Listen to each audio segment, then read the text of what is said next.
ഒരു ഓരം മനസ്സിലായത്. സ്തോത്രം. അങ്ങനെയെങ്കിൽ എബ്രായ ലേഖനം പഠിക്കാൻ, അതിൻ്റെ പഠനം നടത്താൻ വലിയ പ്രയാസമാണ്. സ്തോത്രം.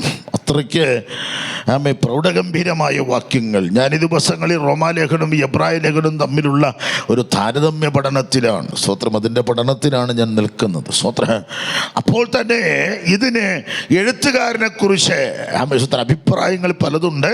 വേദപഠിതാക്കളുടെ അഭിപ്രായത്തിനകത്ത് ചില വ്യതിയാനങ്ങളുണ്ട്. കാരണം ചിലർ സ്തോത്രം മറ്റു പല എഴുത്തുകാരനാൽ എഴുതപ്പെട്ടു എന്നൊരു വാദമുണ്ട്. പക്ഷേ ഏറിയ പങ്കും ബൈബിൾ പണ്ഡിതന്മാരുടെ ഏറിയ പങ്കുമുള്ള അവകാശം അപ്പോസ്തലനായ പൗലോസ് ഈ ലേഖനം എഴുതി എന്നതിനെ കുറിച്ചാണ്. നമുക്ക് അതിൻ്റെ വാക്യങ്ങളുടെ ക്രോഡീകരണവും വാക്യങ്ങളുടെ ചടുതയും വാക്യങ്ങളുടെ ഏകീഭാവവും വാക്യങ്ങളുടെ സ്ഫുടതയൊക്കെ നമ്മളൊന്ന് ശ്രദ്ധിച്ചു പഠിച്ചാൽ, പൗലോസിൻ്റെ മറ്റ് ലേഖനങ്ങളുമായിട്ടൊന്ന് കണ്ണോടിച്ചാൽ അതിൻ്റെ ചില പ്രമേയങ്ങളുടെ പരാമർശങ്ങളൊക്കെ ഇതിനകത്തുള്ളത് കൊണ്ട് നമുക്ക് പൗലോസിൻ്റെ ലേഖനമാണെന്ന് കുറച്ചുകൂടെ ഊന്നിപ്പറയാനായിട്ട് പറ്റും. അർത്ഥാൽ ഇത് പൗലോസിൻ്റെ ഒരു ലേഖനമാണ്. സ്തോത്രം.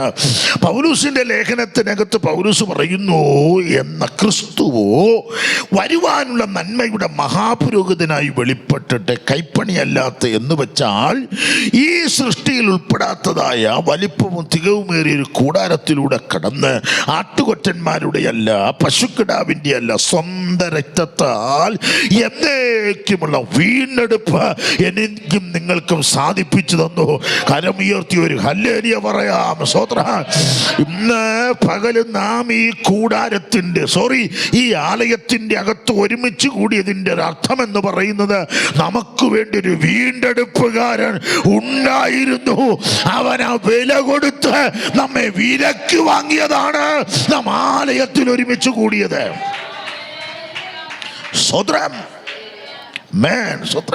നമ്മെ അവൻ വീണ്ടെടുത്തിരിക്കുകയാ. സ്തോത്രം. അങ്ങനെയെങ്കിൽ ഈ വാക്യം ഞാൻ വ്യാഖ്യാനിക്കുന്നതിന് മുൻപ് ഈ എഴുത്തുകാരൻ ഈ എബ്രായ ലേഖനം എഴുതാൻ ഒരു പ്രത്യേക കാരണമുണ്ട്. അതും കൂടെ നമുക്കൊന്ന് പഠിച്ച് നമുക്ക് ശാന്തമായി മുന്നോട്ട് വരാം.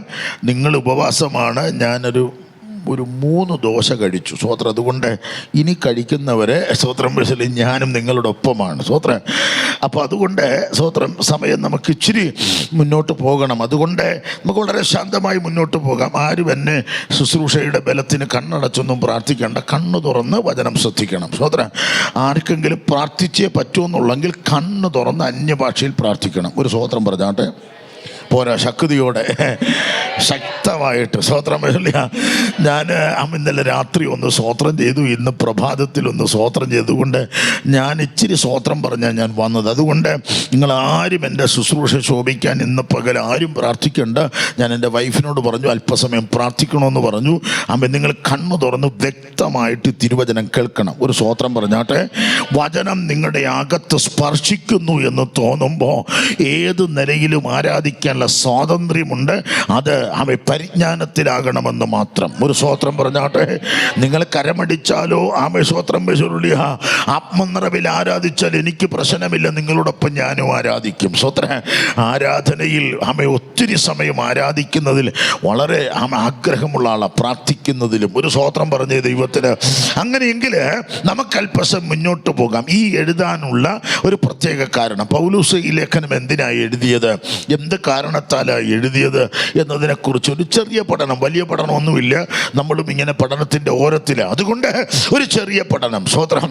യേശു കർത്താവ് ഉയർത്തെഴുന്നേറ്റ് കഴിഞ്ഞ് 40 ദിവസം ശിഷ്യന്മാർക്ക് പത്രോസ്, യാക്കോബ്, യോഹന്നാൻ എന്നിവരടങ്ങുന്ന തോമസ് അടങ്ങുന്ന നിരവധി ശിഷ്യന്മാർക്ക് പ്രത്യക്ഷനായി. പലയിടങ്ങളിൽ യേശു ജീവിച്ചിരുന്നു എന്ന് പ്രത്യക്ഷനായി. സ്തോത്രം. സ്തോത്രം. അത് കഴിഞ്ഞ് 2 ശിഷ്യന്മാർ യാത്ര ചെയ്യുമ്പോൾ അവരോടൊപ്പം നടന്ന് യാത്ര ചെയ്തു. സ്തോത്രം. അങ്ങനെയെങ്കിൽ 40 ദിവസം യേശു ജീവിച്ചിരിക്കുന്നു എന്ന്, ജീവിച്ചിരുന്ന കർത്താവാണെന്ന് 40 ദിവസം കൊണ്ട് യേശു തെളിയിച്ചു.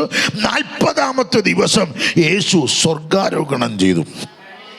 യേശു സ്വർഗാരോഹണം ചെയ്തപ്പോൾ യേശു സ്വർഗാരോഹണം ചെയ്തിങ്ങനെ ഗലീല പുരുഷന്മാരിങ്ങനെ കാത്തു നിൽക്കുമ്പോൾ ആകാശത്ത് നിന്ന് 2 ദൂതന്മാർ പ്രത്യക്ഷനായിട്ട് പറഞ്ഞു, ഗലീല പുരുഷന്മാരെ. അടുത്ത് നെക്സ്റ്റ് ദൈവദാസന്മാർ പറയല്ലേ, ദൈവമക്കളൊന്ന് എപ്പോഴെങ്കിലും വായിച്ച് നിങ്ങളുടെ മനസ്സിനകത്തുണ്ടെങ്കിൽ ഗലീല പുരുഷന്മാരെ നിങ്ങൾ, അത്രയും മനസ്സിലായി. അടുത്ത്, നിങ്ങൾ ആകാശത്തേക്ക് നോക്കി നിൽക്കുന്നത് എന്ത്? ബാക്കി കമ്പൊന്നുമില്ലേ വാസുവിടെ? ബാക്കി സ്വോത്ര പറയാം. സ്വോത്രം അവിടെ ഇല്ല, ബാക്കിയൊക്കെ എഴുതുന്നത് ഒരു അമ്മച്ചി ഇവിടെ ഇരിപ്പുണ്ട്. ഭയങ്കര സന്തോഷം. സ്വോത്ര ഗുഡ്. സ്വോത്രം. അപ്പോ നിങ്ങൾ ഗലീല പുരുഷന്മാരെ, നിങ്ങൾ ആകാശത്തേക്ക് നോക്കി നിൽക്കുന്നത്, നിങ്ങളെ വിട്ട് കയറിപ്പോയ ക്രിസ്തു പോയതുപോലെ എന്ത് ചെയ്യും? മടങ്ങി വരും. ഒരു സ്വോത്രം പറഞ്ഞാട്ടെ. നമ്മുടെ ഏക പ്രത്യാശ നമ്മെ കൊണ്ടുപോകാൻ ഒരു വരുമെന്നുള്ളതാ. എത്ര പേർക്ക് ഉറപ്പുണ്ട്? നാം വയറൊക്കെ ഇറുക്കി കിട്ടി നമുക്കാർക്കും കഴിക്കാനില്ലാഞ്ഞിട്ടൊന്നുമല്ല. നമ്മളെ കണ്ടാലും അറിയാമല്ലോ. സ്വോത്ര കഴിക്കാനില്ലാച്ച വീട്ടിലൊന്നുമല്ല നമ്മൾക്ക് പാർക്കുന്നത്. പണ്ടൊക്കെ ബുദ്ധിമുട്ടൊക്കെ ഉണ്ടായിരുന്നു കഴിക്കാനൊക്കെ. ഇപ്പം അതൊക്കെ മാറി. ദൈവം ഒത്തിരി മാറ്റം വരുത്തി. സ്വോത്രം. ഒത്തിരി ബുദ്ധിമുട്ടൊക്കെ ദൈവം മാറ്റി. കഴിക്കാനും കുടിക്കാനും ഇല്ലാഞ്ഞിട്ടല്ല നാം ഈ വയറിറുക്കി കെട്ടി ഉപവാസത്തോടെ ഈ കാലത്തും പ്രാർത്ഥിക്കുന്ന. അങ്ങനെ പറയാൻ കാരണം, കഴിഞ്ഞ ദിവസം ഞാൻ ഉപവസിക്കുന്നു വെച്ചപ്പോൾ ഒരാൾ ചോദിച്ചു, ഈ കാലത്ത് ഉപവസിക്കുമോ? അപ്പോൾ ഉപവസിക്കാൻ ആളില്ലാതിരിക്കുമ്പോൾ ദൈവമക്കളൊക്കെ ഉപവസിക്കുന്നതിൽ പ്രത്യേക സന്തോഷം. സ്വോത്ര. ഇന്ന് 17-ാം ദിവസമാണ്. പക്ഷേ ഒരു കാര്യം ഞാൻ നിങ്ങളോട് പറയാം, ഇനി തീരാൻ ഒരു 3 ദിവസം മാത്രമേ നമ്മുടെ മുൻപിലുള്ളൂ. 18, 19, 20, 24 ദിവസമുണ്ട്. 4-ാമത്തെ ദിവസം നമുക്ക് പിന്നെ പ്രാപിക്കാനുള്ള സമയമൊന്നുമല്ല. പിന്നെ തിരുവത്താഴവും അതിന് നന്ദി പറയേണ്ട സമയമൊക്കെയാണ്. 3 ദിവസമേ ഉള്ളൂ പ്രാപിക്കാൻ. ഞാനൊരു കാര്യം പറയട്ടെ, ജനുവരി 1 മുതൽ ഇതുവരെ കേട്ട വാഗ്ദത്തങ്ങൾ പ്രാപിച്ചെടുക്കാൻ ചില ദിവസങ്ങൾ മാത്രമേ നമ്മുടെ മുമ്പിൽ ബാക്കിയുള്ളൂ. ഇന്ന് പകൽ എത്ര പേര് പറയും, എന്നോട് പറഞ്ഞ വാഗ്ദത്ത, എൻ്റെ കുടുംബത്തോട് പറഞ്ഞ വാഗ്ദത്ത, എൻ്റെ തലമുറയോട് പറഞ്ഞ വാഗ്ദത്ത, എൻ്റെ സഭയോട് പറഞ്ഞ വാഗ്ദത്ത, എൻ്റെ ദേശത്തോട് പറഞ്ഞ വാഗ്ദത്ത, എൻ്റെ ഉപജീവന മാർഗത്തോട് പറഞ്ഞ വാഗ്ദത്ത, എൻ്റെ ആത്മമണ്ഡലത്തോട് പറഞ്ഞ ദൈവിക വാഗ്ദത്ത.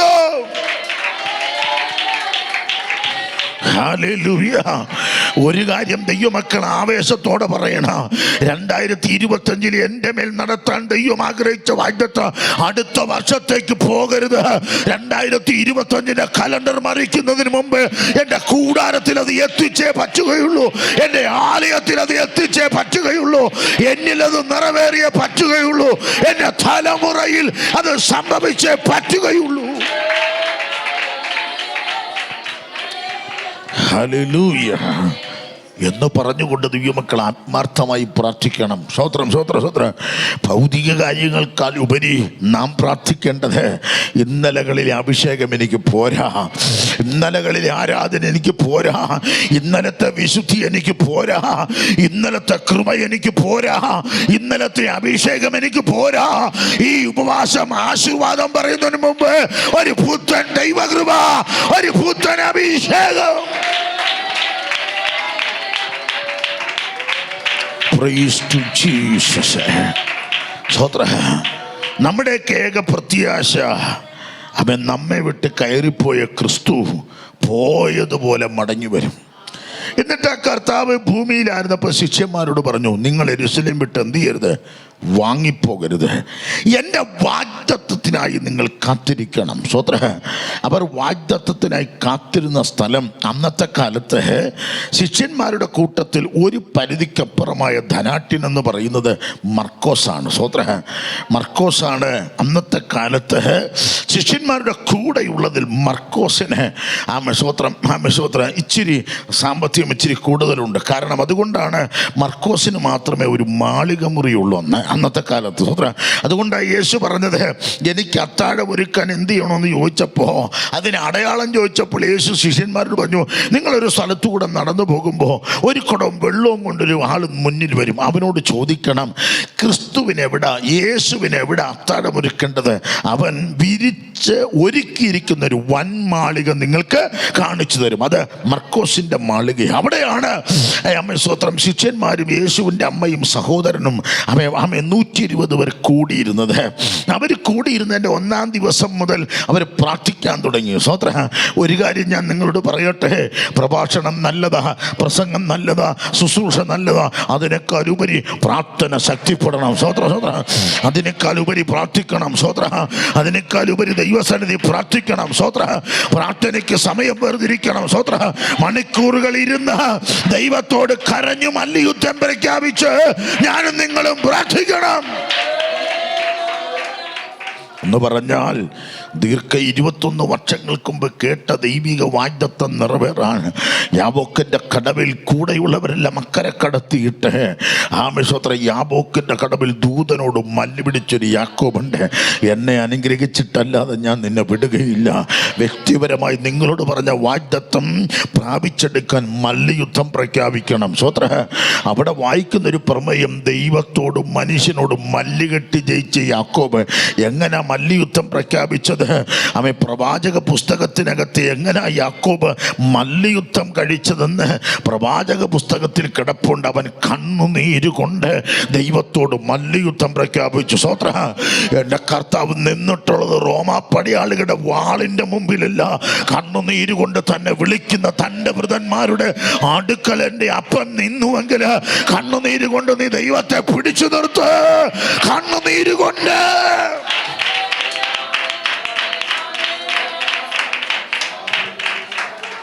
ഹല്ലേലൂയ. സക്കറിയ പ്രവാചകന്റെ പുസ്തകത്തിലാണെന്നാണ് എൻ്റെ ഓർമ്മ. സ്വോത്രം വിശ്വസിക്കുക. കണ്ണുനീര് കൊണ്ട് യാക്കോബ് എൻ്റെ തമ്പുരാനെ പിടിച്ചു നിർത്തി. അന്നതുപോലെ അവരൊരുമിച്ച് മർക്കോസിൻ്റെ മാളികമുറിയിൽ പ്രാർത്ഥിക്കാൻ തുടങ്ങി. പ്രാർത്ഥിച്ചപ്പോൾ പരിഹരിക്കപ്പെടേണ്ട ചില ഭാഗങ്ങളൊക്കെ ദൈവം വെളിപ്പെടുത്തി. അതൊക്കെ പരിഹരിച്ച് പ്രാർത്ഥനയുടെ 10-ാം ദിവസം അവർ കൂടിയിരുന്ന, നമുക്ക് ഇത് ബൈബിൾ വായിച്ച് പരിചയമുള്ളതുകൊണ്ട് നമുക്ക് കൂടിയിരുന്നപ്പം ഭൂകമ്പം ഉണ്ടായി. അവർക്ക് അങ്ങനെ പരിചയമൊന്നുമില്ലായിരുന്നു. അവർ പ്രാർത്ഥിച്ചു കൊണ്ടിരിക്കുമ്പോൾ 10-ാം ദിവസം പ്രഭാതം അവർ പ്രാർത്ഥനയിൽ ജാഗരിച്ചു കൊണ്ടിരിക്കുമ്പോൾ അവിടെ പ്രാർത്ഥനകൾക്കൊക്കെ മറുപടി എന്നവണ്ണ അവർ ഇരുന്നിടം കുലുക്കിക്കൊണ്ട് ആലയം പുക കൊണ്ട് നിറച്ചുകൊണ്ട് അഗ്നി പുലർന്ന നാവുകൾ പോലെ പരിശുദ്ധാത്മാവിന്റെ സാന്നിധ്യം അവരുടെ മേൽ ഇറങ്ങി വന്നു. അങ്ങനെങ്കിൽ ഇന്ന് പകൽ ഞാൻ പറയാ, ഈ 17-ാമത്തെ ദിവസം ദൈവത്താൽ പറയാ, ഒരു അഗ്നി പുലർന്ന നാവുകൾ പോലെ പരിശുദ്ധാത്മാവിന്റെ ഒരു വലിയ സാന്നിധ്യം എന്നിലും നിങ്ങളിലും വെളിപ്പെടാൻ.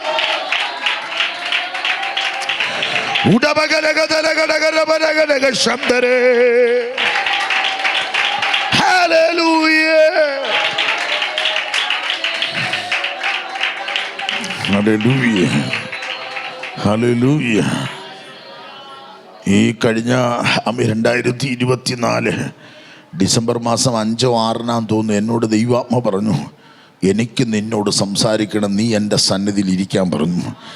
2025 എന്ന പുതിയ വർഷം ജനുവരി 1-ാം തീയതി പൊട്ടിപ്പുറപ്പെട്ടപ്പോൾ അന്ന് ഞാൻ ദൈവസന്നിധിയിൽ 21 ഉപവാസം ആരംഭിച്ചു. ഒറ്റ പ്രാർത്ഥന, കർത്താവ് എന്നോട് സംസാരിക്കണം. ഒരു സ്തോത്രം പറഞ്ഞാട്ടെ.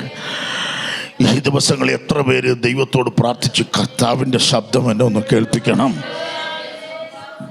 ദൈവദാസന്മാരുടെ കർത്താവിൻ്റെ ശബ്ദമാണ്. ദൈവദാസന്മാരുടെ ആലോചന ദൈവത്തിൻ്റെ ശബ്ദമാണ്. പക്ഷേ ദൈവത്തെ ഒന്ന് നേരിട്ട് കേൾക്കുന്ന ഒരു പ്രത്യേകതയാണ്. ഹല്ലേലൂയ. പറയൂ ദൈവത്തോട്, കർത്താവേ, എനിക്ക് ഡയറക്റ്റ് അങ്ങയുടെ ശബ്ദം ഒന്ന് കേൾക്കണം. കൃപ. ഞാൻ പ്രാർത്ഥിക്കാൻ തുടങ്ങി, കർത്താവേ, അങ്ങയുടെ ശബ്ദം ഒന്ന് കേൾക്കണം. 1-ാം ദിവസം മുതൽ പ്രാർത്ഥിച്ചു. 14-ാം ദിവസം ഞാൻ ഇടതടവില്ലാതെ എൻ്റെ സഭയിലും വ്യക്തിപരമായിരുന്ന ആരോടൊക്കെ പറഞ്ഞില്ല. അമിസോത്രം ഞാൻ വ്യക്തിപരമായി ഇരിക്കുകയായിരുന്നു. 14-ാം തീയതി രാവിലെ മുതലേ ഞാൻ പ്രാർത്ഥിച്ചു. 14-ാം തീയതി രാത്രി ഞാൻ പ്രാർത്ഥിച്ചു കൊണ്ടിരിക്കുമ്പോൾ ദൈവശബ്ദം ഞാൻ കേട്ടു. സ്വോത്ര, അത് കുറച്ച് സമയം ദൈവാത്മനോട് സംസാരിച്ചു. ദൈവശബ്ദം കേട്ടപ്പോൾ അതിൻ്റെ പിറ്റേ ദിവസം എനിക്കൊരു വലിയ ദൈവപ്രവൃത്തി വെളിപ്പെട്ടു. എന്ന് പറഞ്ഞാൽ ദൈവം എന്നോട് സംസാരിച്ചു കഴിഞ്ഞപ്പോൾ പിറ്റേ പ്രഭാതമായപ്പോൾ എൻ്റെ മനസ്സിൻ്റെ പക എൻ്റെ ഹൃദയത്തിൽ നിന്ന് മാറി. എൻ്റെ പിണക്കം എൻ്റെ ഹൃദയത്തിൽ നിന്ന് മാറി. എൻ്റെ വൈരാഗ്യ ബുദ്ധി എൻ്റെ ശരീരത്തിൽ നിന്ന് മാറി. എൻ്റെ കോപം എനിക്ക് നിയന്ത്രിക്കാൻ പറ്റുന്ന പരുവത്തിലായി. ഞാൻ ഈ ആള് മാറിയവനെ പോലെ ആയി എന്ന് പറയുന്നത് ആത്മാവിൽ നൃത്തം ചെയ്ത് അന്യഭാഷ പറഞ്ഞ് അവൻ ദൈവത്തെ ആരാധിക്കുന്നതല്ല. ആള് മാറുക നമ്മുടെ ജീവിതത്തിലെ രൂപാന്തരമാണ്. ആള് മാറുക എന്ന് പറയുന്നത് സ്വത്രം എൻ്റെ ജീവിതത്തിൽ വരുന്ന രൂപാന്തരമാണ്. Praise the Lord. സ്വത്ര ഉപവാസത്തിന്റെ 14ാമത്തെ രാത്രി 1 മണി കഴിഞ്ഞപ്പോ ആത്മാവനോട് സംസാരിക്കാൻ തുടങ്ങി. സ്വത്രമല്ല, ഒത്തിരി കാര്യങ്ങൾ ദൈവം എന്നോട് സംസാരിച്ചു. സ്വത്രമല്ല, ഞാനതിൻ്റെ ചെവി കൊണ്ട് കേട്ടു. നേരിട്ട് ആ ശബ്ദം കേൾക്കാൻ പറ്റി. വളരെ ശാന്തസ്വരത്തില് പല കാര്യങ്ങൾ ആത്മാവ് അതിനിടയിൽ വാക്യത്തിലൂടെയും ദൈവാത്മാവ് ഇടപെട്ടു. സ്വത്ര ഇടപെട്ട് കഴിഞ്ഞപ്പോ പിറ്റേ പ്രഭാതം എൻ്റെ പക എൻ്റെ മനസ്സിൽ നിന്ന് മാറി. ഞാൻ പിറ്റേ പ്രഭാതം ഞാൻ വണ്ടിയെടുത്ത് എൻ്റെ സഹോദരൻ്റെ വീട്ടിൽ ചെന്നു. സ്വത്രമല്ല, ഞാനും എൻ്റെ സഹോദരനും തമ്മിൽ സ്വത്രം പപ്പയുടെ ഒരു വിഷയത്തിൽ ഒരു ചെറിയ പിണക്കമല്ല, കാണുമ്പോഴൊക്കെ മിണ്ടുമെങ്കിലും ആ പഴയ ഒരു സ്നേഹമില്ലായിരുന്നു. ഞാൻ ചെന്ന് കെട്ടിപ്പിടിച്ച് കരഞ്ഞു. എന്ത് ചേട്ടാന്ന് ചോദിച്ചു. ഞാൻ പറഞ്ഞു, ഞാൻ ഉപവാസത്തിലാ. ഇന്നലെ രാത്രി ദൈവം എന്നോട് സംസാരിച്ചു. നിന്നോട് ഞാൻ മിണ്ടുമെങ്കിൽ എനിക്ക് ആ പഴയ സ്നേഹം എൻ്റെ ഹൃദയത്തിനകത്ത് എവിടെയോ ഒരു അകൽച്ചയുണ്ടായിരുന്നു. എന്നോട് നീ ക്ഷമിക്കണം. സ്വത്ര എന്നോട് സ്നേഹമില്ലെന്ന് എനിക്ക് തോന്നി. എല്ലാവരെയും വിളിച്ച് ഞാൻ ക്ഷമ പറഞ്ഞു. സ്വത്ര എൻ്റെ പക എൻ്റെ മനസ്സിൽ നിന്ന് മാറി. ഇപ്പം ആര് എന്ത് ചെയ്താലും എനിക്ക് ഒരു പിണക്കവും ഇല്ല. സ്വത്രമല്ല, ആര് എന്ത് ചെയ്താലും എനിക്ക് അവരോട് ഒരു പകയുമില്ല. സ്വത്ര ഏറ്റവും വലിയ വിടുതൽ എൻ്റെ കോപത്തെ എനിക്ക് നിയന്ത്രിക്കാൻ പറ്റി. ഒരു സ്വത്രം പറഞ്ഞാട്ടെ, ഒരു ഹല്ലേലൂയ പറഞ്ഞാട്ട് ദൈവത്തിന്. ഈ ഉപവാസ പ്രാർത്ഥന കഴിയുമ്പോൾ ഈ 21-ന്റെ അന്ന് ഈ ഉപവാസ പ്രാർത്ഥനയെ പിതാവിൻ്റെയും പുത്രൻ്റെയും പരിശുദ്ധാത്മാവിൻ്റെ നാമത്തിൽ ആശീർവാദം പറയുന്നതിന് മുമ്പ് നമ്മുടെ ജീവിതത്തിൽ മറ്റുള്ളവരെ ദുഃഖിപ്പിച്ച, മറ്റുള്ളവർക്ക് വേദനയായ, മറ്റുള്ളവർക്ക് വൈരാഗ്യമായ നമ്മുടെ ജീവിതത്തിലെ സ്വഭാവത്തിന് മാറ്റം വരേണ്ടതിന് ദൈവമക്കൾ ദൈവത്തോട് പ്രാർത്ഥിക്കണം. ഹല്ലേലൂയ. ഏറ്റവും വലിയ വിടുതല്, ഏറ്റവും വലിയ ദൈവകൃപ എന്ന് പറയുന്നത് നമ്മുടെ ജീവിതത്തിലെ രൂപാന്തരമാണ്. ഒരു ഹല്ലേലൂയ പറയാമോ ദൈവത്തിന്? Price the Lord. ദൈവത്തിൽ ഒരുപാട് മാറ്റങ്ങളുണ്ടായി. സത്യം പറഞ്ഞാൽ മുഖത്ത് നോക്കി എന്ത് പറഞ്ഞാലും ഞാൻ ചിരിച്ചുകൊണ്ട് നിൽക്കും. ഒരു സ്വത്രം പറഞ്ഞാട്ടെ, പോരാ, ശക്തിയോടെ ശക്തമായിട്ടൊരു നല്ല സ്വത്രം പറഞ്ഞേ. സ്വത്ര ഹല്ലേലൂയ. സ്വത്ര പ്രൈസ് ദി ലോർഡ്. സ്വത്ര ആരെന്തു പറഞ്ഞാലും ഇതിലേക്കൂടെ കേൾക്കും, എടുക്കേണ്ടതെടുക്കും, ബാക്കി അങ്ങ് വിട്ടുകളയും. സ്വത്ര അതുകൊണ്ട് പിന്നെ ഒരു മനുഷ്യന് ഒരു പ്രതീക്ഷ വെച്ചില്ല. പിന്നെ ഒരു സ്വത്രം പറഞ്ഞാട്ടെ, പ്രതീക്ഷ മുഴുവനും ദൈവത്തിലാണ്. ഹല്ലേലൂയ. പോരാ, പ്രതീക്ഷ മുഴുവനും ദൈവത്തിലാ. കാരണം എന്നാന്നറിയാവോ? ആ ദൈവത്തിന് മാത്രമേ എന്നെ അറിയൂ. അറിഞ്ഞാലുള്ള ഗുണം എന്നാന്നറിയോ? എൻ്റെ ദൈവം എന്നെ അറിഞ്ഞാലുള്ള ഗുണം എന്നാന്നറിയോ? എൻ്റെ ആവശ്യങ്ങളറിഞ്ഞ് ആകാശത്തിൻ കീഴി വാതിൽ തുറന്ന് എല്ലാം സമൃദ്ധിയ നൽകിയിടുന്ന എൻ്റെ യേശു എത്ര നല്ലവൻ. എൻ്റെ ആവശ്യങ്ങളറിഞ്ഞ് ആകാശത്തിൻ കീഴി വാതിൽ തുറന്ന് എല്ലാം സമൃദ്ധിയ നൽകിയിടുന്ന എൻ്റെ യേശു എത്ര നല്ലവൻ. ഇന്ന് പകൽ ഞാൻ നിങ്ങളോട് പറയാ, എൻ്റെ ദൈവത്തിൽ പ്രത്യാശ വെച്ചാൽ, എൻ്റെ ദൈവത്തിൽ ആശ്രയം വെച്ചാൽ, അപ്പനെ വിശ്വസിച്ചാൽ തക്ക സമയത്ത് എനിക്ക് നിങ്ങൾക്ക് വേണ്ടത് എൻ്റെ ആവശ്യമനുസരിച്ച് എൻ്റെ കൂടാരത്തിലെത്തിക്കുക. ആ ദൈവത്തെ പോലെ ഒരുവൻ ഇല്ല.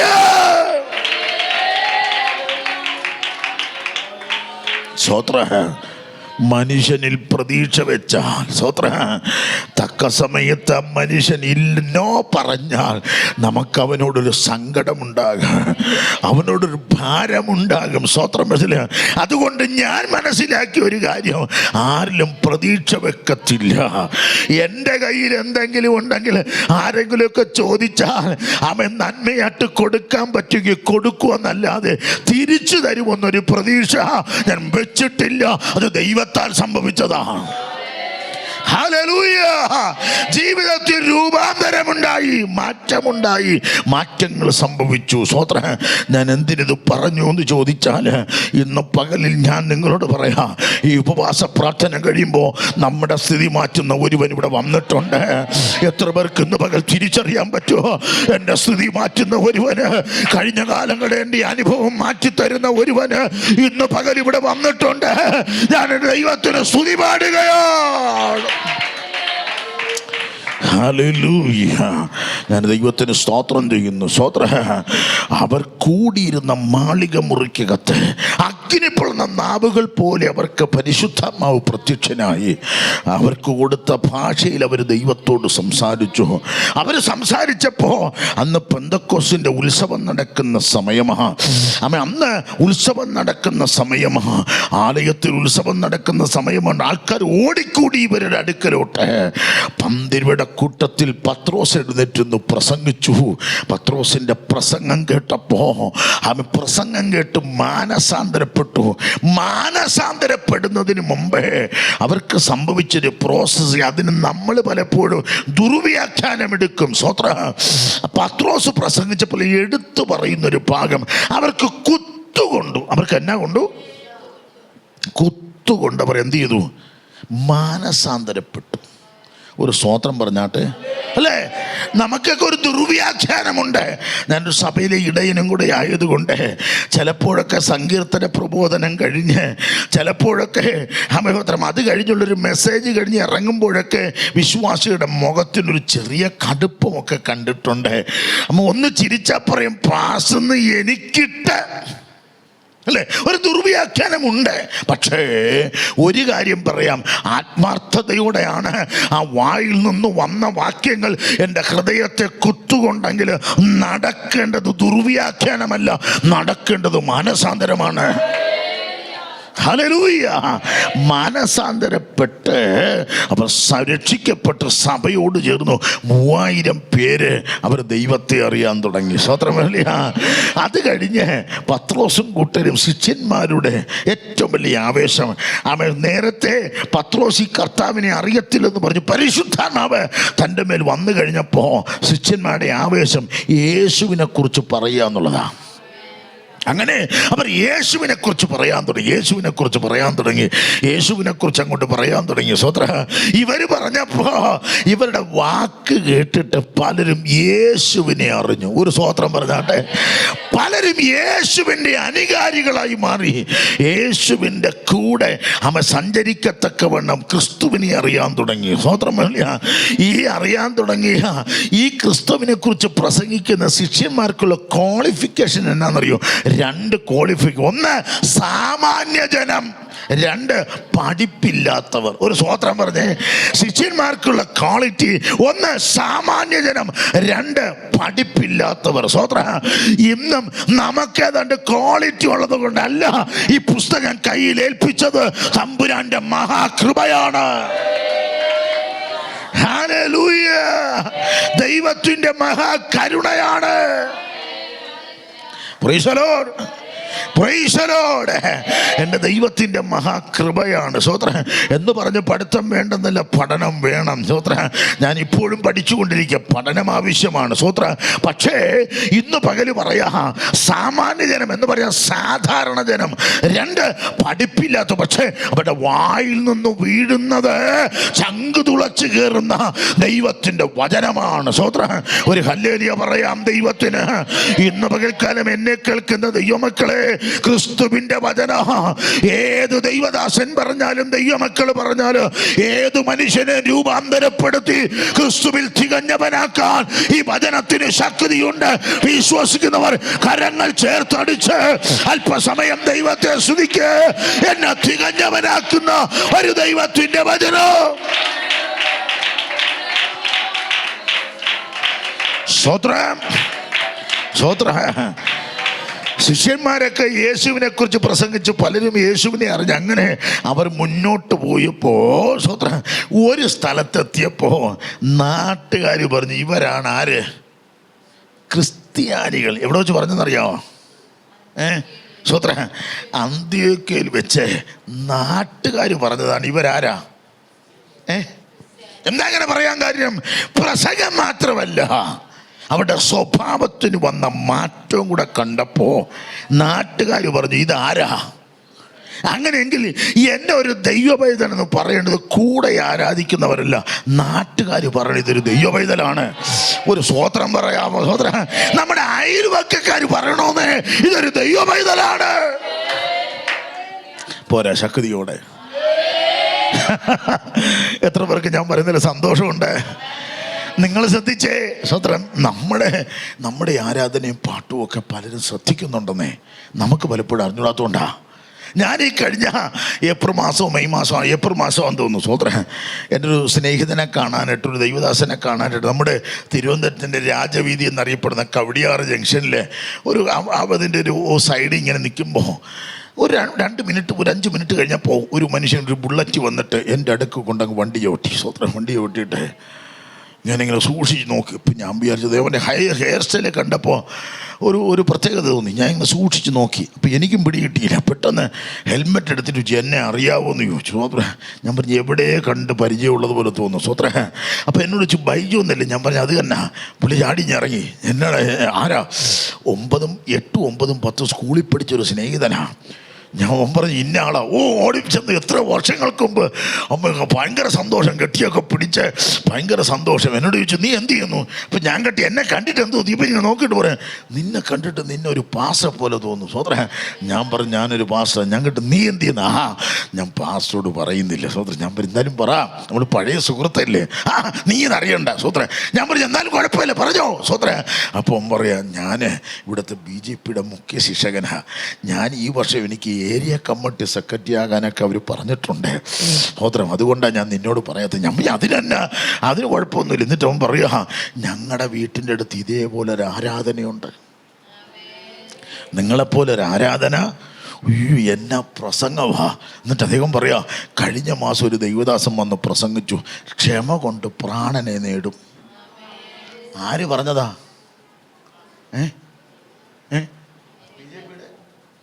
പോയിന്റും പറഞ്ഞു, സബ് പോയിന്റും ആര് പറഞ്ഞു?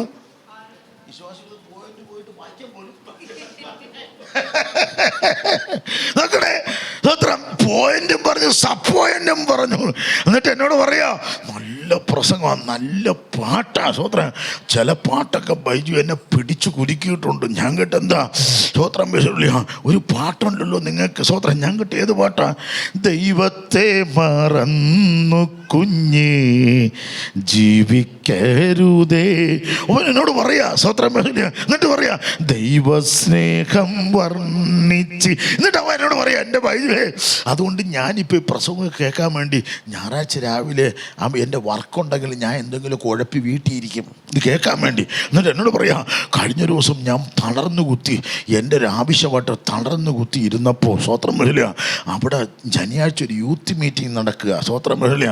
അവിടെ നടന്നപ്പോൾ ഞാനിങ്ങനെ വല്ലാതെ ഭാരപ്പെട്ടിരിക്കുകയായിരുന്നു സ്വത്രം. അപ്പോഴാണ് അവിടുത്തെ ഒരു പെൺകുട്ടി ഒരു പാട്ട് പാടി സ്വത്രം മേളിയ. എന്നെ ഭയങ്കരമായിട്ട് പിടിച്ചു കുലുക്കി. ഞങ്ങട്ട് ഏത് പാട്ടാണ്? സ്വത്രം മേളിയ സ്വത്രം. സ്വത്രം മേളിയ ഒരു പാട്ട് എന്നെ പിടിച്ചു കുലുക്കി സ്വത്രം മേളിയ. ഞങ്ങട്ട് ഏത് പാട്ടാ? സ്വത്രം മേളിയ. ഞാനൊരു പ്രത്യേക വിഷയത്തെ ഭാരപ്പെട്ടിരിക്കുക സ്വത്രം മേളിയ. അപ്പം പാടുക എന്നെ കരുതും എന്നും പുലർത്തും എൻ്റെ ആവശ്യങ്ങൾ എല്ലാം മാറി. ഈ പാട്ട് പാടിയപ്പോൾ ഞാൻ അറിയാതിരുന്ന് കരഞ്ഞുപോയി സ്വത്രം. കാര്യം എന്നെ അറിയുന്നൊരു ദൈവം ഉണ്ടെന്നൊരു മനസ്സിൽ തോന്നി സ്വത്രം. എന്നിട്ട് അവൻ പറയാ 2 ദിവസം കഴിഞ്ഞപ്പോൾ ഞാൻ കരഞ്ഞ വിഷയത്തിന് വിടുതൽ കിട്ടി. ഒരു സ്വോത്രം പറഞ്ഞാട്ടെ, ഒരു സ്വോത്രം പറഞ്ഞാട്ടെ, ഒരു ഹല്ലേലൂയ പറഞ്ഞാട്ടെ. ഞാൻ പറഞ്ഞ എന്നാന്നറിയോ, നമ്മെ ശ്രദ്ധിക്കുന്നവരുണ്ട്. അതുകൊണ്ട് അവൻ പറയുക, അതുകൊണ്ട് ഞായറാഴ്ച മാക്സിമം ഞാൻ കട്ട് ചെയ്യും. കഴിഞ്ഞ ദിവസം എൻ്റെ ഭാര്യയും കൂടെ വിളിച്ച് അടുത്തിരുത്തി ഞങ്ങൾ ശ്രദ്ധിക്കും. നല്ല പാട്ടാണ്. കഴിഞ്ഞ ആഴ്ച ഒരു പാട്ട് പാടി, പക്ഷേ വരിയൊന്നും കിട്ടിയില്ല. ട്യൂണ് കൊള്ളാം. ഞങ്ങൾക്ക് ഏത് പാട്ട് ഏതാണ്ട് അടയാളങ്ങൾ കാണുന്നുണ്ട്, ഓരിങ്ങോട്ട് ഇത്രേ കേട്ടോളൂ, ഇത്രേ മനസ്സിലായുള്ളൂ, ട്യൂണൊക്കെ കൊള്ളാമെന്ന് പറയും. അപ്പം ഞാൻ നോക്കട്ടെ, അവിടെ ആരാധിക്കുന്നത് 2 വീടിനപ്പുറം മാറിയവൻ ശ്രദ്ധിക്കുക. എന്നിട്ട് പറയും ഇതൊക്കെ കൊള്ളാം, പക്ഷേ ഒരു കാര്യം മാത്രം ഇഷ്ടമില്ല ഞങ്ങട്ട്. അതെന്താ? ഇവർ 2 മാസം കൂടെ 3 ദിവസം ഉപവസിച്ചിട്ട് എന്നൊരാട്ടാണ്, അത് മാത്രം ഇഷ്ടമില്ല ഞങ്ങട്ട്. അതെന്താ?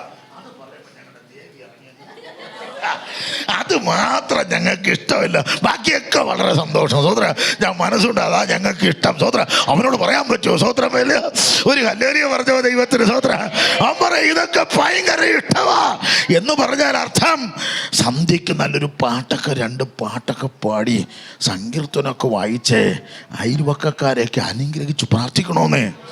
അല്ലാതെ ചുമ്മാ വെട്ടണേന്നും പ്രാർത്ഥിക്കരുത്. സ്വോത്രമല്ല, രഹസ്യമായിട്ടിരുന്ന വിഷയങ്ങളൊക്കെ പ്രാർത്ഥിച്ചാലും പരസ്യമായി ജനത്തെയൊക്കെ അനുഗ്രഹിച്ച് പ്രാർത്ഥിക്കണമെന്നേ.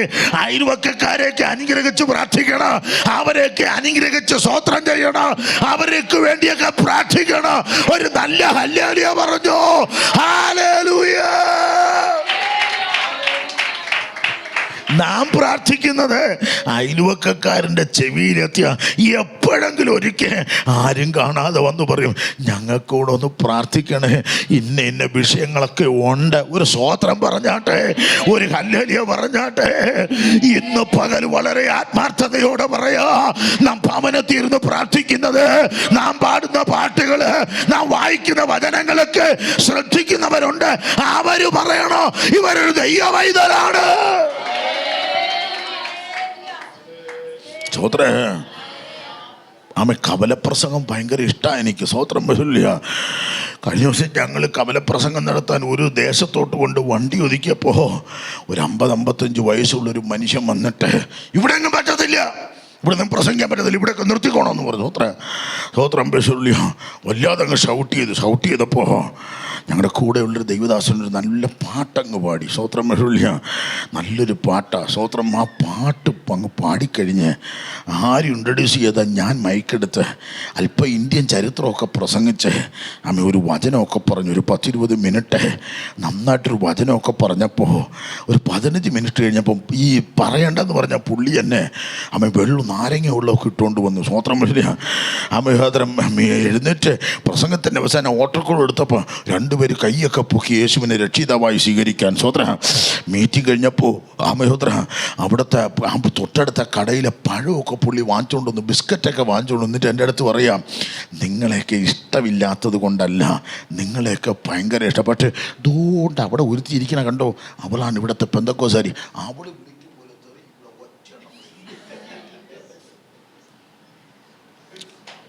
അവിടെ ഇവിടെ ഉണ്ടാക്കുന്ന കുരുത്തക്കേട് ഇവിടുത്തെ ഒറ്റ, അതുകൊണ്ട് ഇവളെ പേടിച്ചാണ് ഇവിടെ പറയണ്ടെന്ന് പറഞ്ഞത്.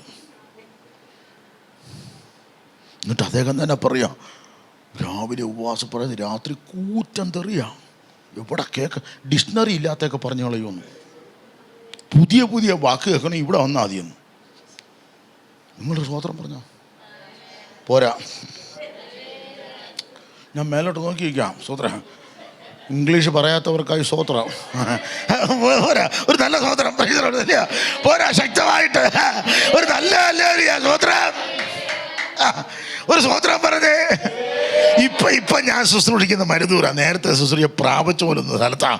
അവിടെ എന്നെ കൊണ്ട് ആക്കി വെച്ചപ്പോൾ ഞങ്ങളുടെ സെൻട്രൽ പാസ് പറഞ്ഞു, ഇവിടെ സഭയ്ക്കൊക്കെ സ്ഥലം തന്നൊരു അച്ചായനുണ്ട്, പുള്ളിക്ക് ഒരു മാസത്തിൽ 1 പ്രാവശ്യം പ്രബോധിക്കാനൊക്കെ സമയം കൊടുക്കും. ഞാൻ കൊടുക്കാച്ചെന്ന് പറഞ്ഞു. സ്വോത്രം അങ്ങനെ പുള്ളിക്ക് ഞായറാഴ്ച ഒരു മാസത്തിലൊരിക്കൽ പ്രബോധിക്കാനൊക്കെ സമയം കൊടുക്കും. എന്നാ പ്രബോധനം എന്നറിയാം, ബൈബിളിലെ വാക്യമൊക്കെ കാണാതറിയാം പുള്ളിക്ക്. പ്രബോധനം കേട്ടാൽ സ്വർഗ്ഗം ഇഞ്ഞതാണ് എത്ര പ്രബോധം, എന്ത് ഭംഗിയായിട്ട് പാസ്റ്ററിനെ തീർത്ത് വിളിക്കുക. അത്ര ബഹുമാന്യമുള്ളൊരു മനുഷ്യൻ, ഭയങ്കര കാര്യമാണ്. സ്വത്രം പറഞ്ഞ അങ്ങനെ. അപ്പോൾ എനിക്കും ഭാര്യയ്ക്കും സമയമുള്ളപ്പോഴേ വിസിറ്റിങ്ങിന് പോകും. സ്വത്രം വിസിറ്റിങ്ങിന് വീടുകളിൽ ചെല്ലുമ്പോഴേ വീടൊക്കെ ആയതുകൊണ്ട് ഇവിടെ നിന്നേ ഹല്ലേലൂയൊക്കെ പറയും. വണ്ടി എത്താത്തവിടാണ് ഇവിടെ നിന്ന് സ്വത്രമൊക്കെ പറയും. വണ്ടി എത്തുന്നിടമാണ് ഈ ഹോണൊക്കെ, എൻ്റെ കാറിൻ്റെയും ബൈക്കിൻ്റെ ഹോണൊക്കെ വിശ്വാസികൾക്ക് അറിയാം. സ്വത്രം അഥവാ വണ്ടി പോകാൻ പറ്റുന്ന സ്ഥലമാണ് ഇവിടുന്ന് പ്രൈസ് ദി ലോർഡ് എന്നൊക്കെ പറഞ്ഞ് വരും. വീടല്ലേ ഒന്ന് ഓർത്ത് സ്വത്രം അമ്മ സ്വത്രം കൊടുത്ത് നമ്മളത് പറയും. സ്വത്രം ഒരിക്കൽ ഈ അച്ഛൻ്റെ വീട്ടിൽ പോയി. സ്വത്രം ഞാനും എൻ്റെ വൈഫ് ഏതാണ്ട് കാര്യം പറഞ്ഞുകൊണ്ടിരുന്നുകൊണ്ട് പ്രൈസ് ദി ലോർഡും പറയാൻ പറ്റില്ല, ഗ്ലോറിയും പറയാൻ പറ്റില്ല. നേരെ ചെന്ന് അവൾ കോളിംഗ് ബെൽ അടിച്ച് കയറിയതും അച്ഛൻ്റെ ഒരു മുഴുത്ത ഇംഗ്ലീഷ് പറഞ്ഞു വെച്ച് നോക്കിയത് എൻ്റെ മുഖത്തോട്ട്. ഞാൻ ഇന്ന് വരെ കേട്ട ഒരു പുളിച്ച സാധനം ഇന്ന് വരെ കേട്ടിട്ടില്ല. ഇത് കേട്ടപ്പോൾ എൻ്റെ പൊന്നെ കേട്ട് നോക്കിയത് എൻ്റെ മുഖത്തോട്ട്. പുള്ളിക്ക് പിന്നെ പാസ്റ്റർ സ്വോത്രം പറയണം വിളിക്കുമ്പോൾ ഞാൻ പതുക്കെ കയറി അവിടെ അങ്ങിരുന്നു. ഗ്ലോറി സ്വോത്രം. അവിടെ ഇരുന്ന് സ്വോത്രം കാര്യമൊക്കെ പറഞ്ഞ് വിശേഷമൊക്കെ തിരക്കി പ്രാർത്ഥിച്ച് കഴിഞ്ഞിട്ട് ഞാൻ പറഞ്ഞു അങ്ങ് വാ സഭയില്. അപ്പൊ അച്ഛൻ പറയാ പാസ്റ്റ് കേട്ടല്ല. അപ്പൊ കൊച്ചുമോള് പറയാ അപ്പാപ്പ എപ്പോഴും വീട്ടിൽ ഇങ്ങനെ തന്നെ വീട്ടിൽ. അപ്പൊ പറയാ പാസ്റ്റ് വന്നത് കൊണ്ട് എൻ്റെ മാത്രമേ ഇല്ല, അവളെയും കൂടി. അപ്പം പള്ളിയിൽ മാത്രമേ മലയാളം, വീട്ടിൽ ഇംഗ്ലീഷ് മീഡിയം. CBSE എന്നവർ ICCയിലോട്ട് കയറാൻ ബന്ധപ്പെട്ടുകൊണ്ടിരിക്കുക. സ്വത്ര വീട്ടിൽ മാത്രമേ മലയാളം സംസാരിക്കൂ. ചർച്ചിൽ മാത്രമേ മലയാളം, വീട്ടിൽ ഇംഗ്ലീഷ് മീഡിയം തമ്മിൽ. സ്വത്ര ഒരു സ്വോത്രം പറഞ്ഞേ. ഞാൻ പറയട്ടെ ദൈവമക്കളെ, സ്വോത്ര യേശു എന്ന വാക്കുകൊണ്ട് ഉച്ചരിച്ച അന്യഭാഷ പറയുന്ന ദൈവമക്കൾ ഒരിക്കലും ആധരത്തിനകത്ത് അവൻ ദൈവത്തിന് വിരുദ്ധമായ ഒരു വാക്ക് വരാൻ പാടില്ല.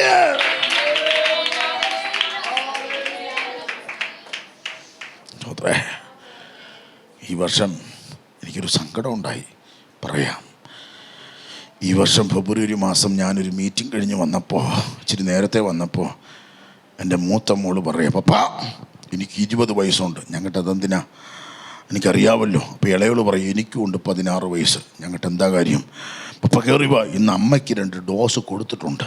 ഞങ്ങട്ട് അതെന്താ അമ്മയ്ക്ക് 2 ഡോസ് കൊടുത്തതിനാ? സ്വോത്രം പശുവിന് പപ്പാ സ്വോത്രം പശുവിന്. പിള്ളേർ 2 ദിവസം എൻ്റെ അനിയൻ്റെ വീട്ടിലായിരുന്നു. സ്വോത്രം ഒരു ചെറിയ ഒരു വില്ല പോലത്തെ ഒരു സാധനമാണ്. സ്വോത്രം പശുവിന്.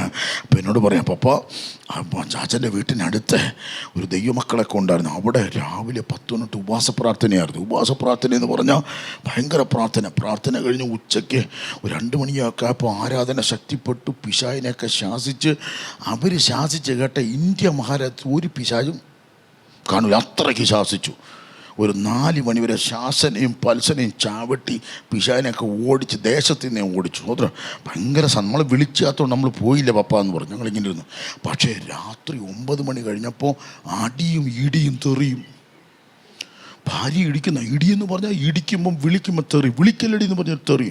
പപ്പ രാവിലെ ഉപവാസ പ്രാർത്ഥന, രാത്രി അടി ഇടിയും തെറിയും. സ്വോത്രം. എന്നിട്ട് പറയാണ് കയറി വാ പപ്പ കഴിച്ച് എന്നെ ഒരു കസേര ഇരുത്തി എൻ്റെ അടുത്ത് എൻ്റെ ഭാര്യയെ കൊണ്ട് ഇരുത്തിയിട്ട് പറയാണ്, എൻ്റെ ഭാര്യയോട് പറയാണ് എനിക്ക് 20 ഇത്രയും വർഷത്തിനിടയിൽ ഒരു ഭർത്താവിൽ നിന്ന് തെറിയേക്കാത്തൊരു ഭാര്യയാണ് എൻ്റെ അമ്മ. ഞാൻ ഇന്ന് വരെ തെറി വിളിച്ചിട്ടില്ല. ആയ കാലം എന്ന് പറഞ്ഞാൽ രക്ഷിക്കപ്പെടുന്നതിന് മുമ്പ് വിളിച്ചിട്ടില്ല, പെട്ടതിന് ശേഷവും വിളിക്കത്തില്ല, ഇനി മരണം വരെ വിളിക്കുകയില്ല. ഒരു സ്വോത്രം പറഞ്ഞ് പോരാ ശക്തമായിട്ട്. ഇത് തമാശ പറയുന്ന കാര്യമൊന്നുമല്ല. ഒരു സ്വോത്രം പറഞ്ഞ് എൻ്റെ മക്കൾ എന്നോട് പറയാണ് പപ്പാ ഇന്ന് വരെ ഒരു ഭർത്താവിന് തെറിയേക്കാത്ത ഒരു ഭാര്യ എൻ്റെ അമ്മയാണ്. 2 ഭർത്താവിൻ്റെ കൈ കൊണ്ട് ഒരു അടി കൊള്ളാത്ത ഭാര്യ ഇതാണ്. സ്വോത്രം. അതുകൊണ്ട് അപ്പനെ 102 കിലോ ഉള്ള എന്നെ എടുത്തുകൊണ്ട് നടക്കാൻ എൻ്റെ ഭാര്യയോട് പറയാം മുളക്കൊണ്ടാണ് പറ്റു എടുക്കാൻ. സ്വോത്രം. ഇപ്പം ഇച്ചിരി കൂടിയെന്ന് തോന്നുന്നു, 102 പോട്ടെ ഇപ്പം. സ്വോത്രം തൂക്കണില്ല ഇപ്പോൾ, കാര്യം മിഷീൻ പൊടിഞ്ഞു പോകും. സ്വോത്രം. അതുകൊണ്ട് പോട്ടെ അത് വിടുന്നു. സ്വോത്രം. പക്ഷേ എന്നോട് പറയാണ് 102 കിലോ ഉള്ള എന്നെ എടുത്തുകൊണ്ട് നടക്കാൻ. സത്യത്തിൽ ഞാൻ ചിരിച്ചുവെങ്കിലും ഞാൻ ടെറസിൻ്റെ മേളിൽ ചെന്ന് കരഞ്ഞു. എന്താണെന്നറിയാമോ? എൻ്റെ മക്കൾക്ക് അപ്പനെക്കുറിച്ച് അങ്ങനെ ഒരു കാഴ്ചപ്പാടെങ്കിലും ഉണ്ടല്ലോ. ഒരു സ്തോത്രം പറഞ്ഞേ, ഒരു ഹല്ലേലൂയ പറഞ്ഞേ. നമ്മുടെ മക്കൾ നമ്മളെ ശ്രദ്ധിക്കുന്നു എന്ന് മറക്കരുത്. സ്വോത്രമല്ല, നാം പുൽപ്പെട്ടിന്ന് പ്രസംഗിക്കുമ്പോഴും പാടുമ്പോഴും നമ്മളെ ശ്രദ്ധിക്കുന്നൊരു നൂതന തലമുറ നമ്മുടെ വീട്ടിലുണ്ടെന്ന് മറക്കരുത്. നമ്മെ ശ്രദ്ധിക്കുന്നൊരു തലമുറ വീട്ടിലുണ്ടെന്ന് മറക്കരുത്. നമ്മെ ശ്രദ്ധിക്കുന്നൊരു തലമുറ നമ്മുടെ വീട്ടിനകത്തുണ്ടെന്ന് മറക്കരുത്. ഒരു ഹല്ലേലൂയ പറഞ്ഞേ. ഇതിനേക്കാളും അനുഗ്രഹിത സാക്ഷ്യം പറയാൻ നിങ്ങൾക്കുണ്ടാവും. ഞാനൊരു അരമണിക്കൂർ ദൈവസന്നിധിയിൽ നിന്ന് കരഞ്ഞു. എന്നെ കാണാതുണ്ട് എൻ്റെ ഭാര്യ മേളിക്കറിഞ്ഞ് കരഞ്ഞു. എന്താ വെച്ചാൽ കരയുന്നു വെച്ചാൽ പറഞ്ഞു, നമ്മളെക്കുറിച്ച് നമ്മുടെ കുഞ്ഞുങ്ങൾക്ക് അങ്ങനെയെങ്കിലും ഒരു കാഴ്ചപ്പാട് ഉണ്ടല്ലോ. സ്വോത്രം മേളിയാ, ഒരു സ്വോത്രം പറഞ്ഞാട്ടെ. എനിക്കെൻ്റെ ഭാര്യയെ വഴക്ക് പറയണമെന്ന് തോന്നിയാൽ, എനിക്കെൻ്റെ ഭാര്യയോട് ചില വിഷയങ്ങൾ സംസാരിക്കണമെന്ന് തോന്നിയാൽ എൻ്റെ മക്കളുടെ മുമ്പ് വെച്ച് സംസാരിക്കില്ല.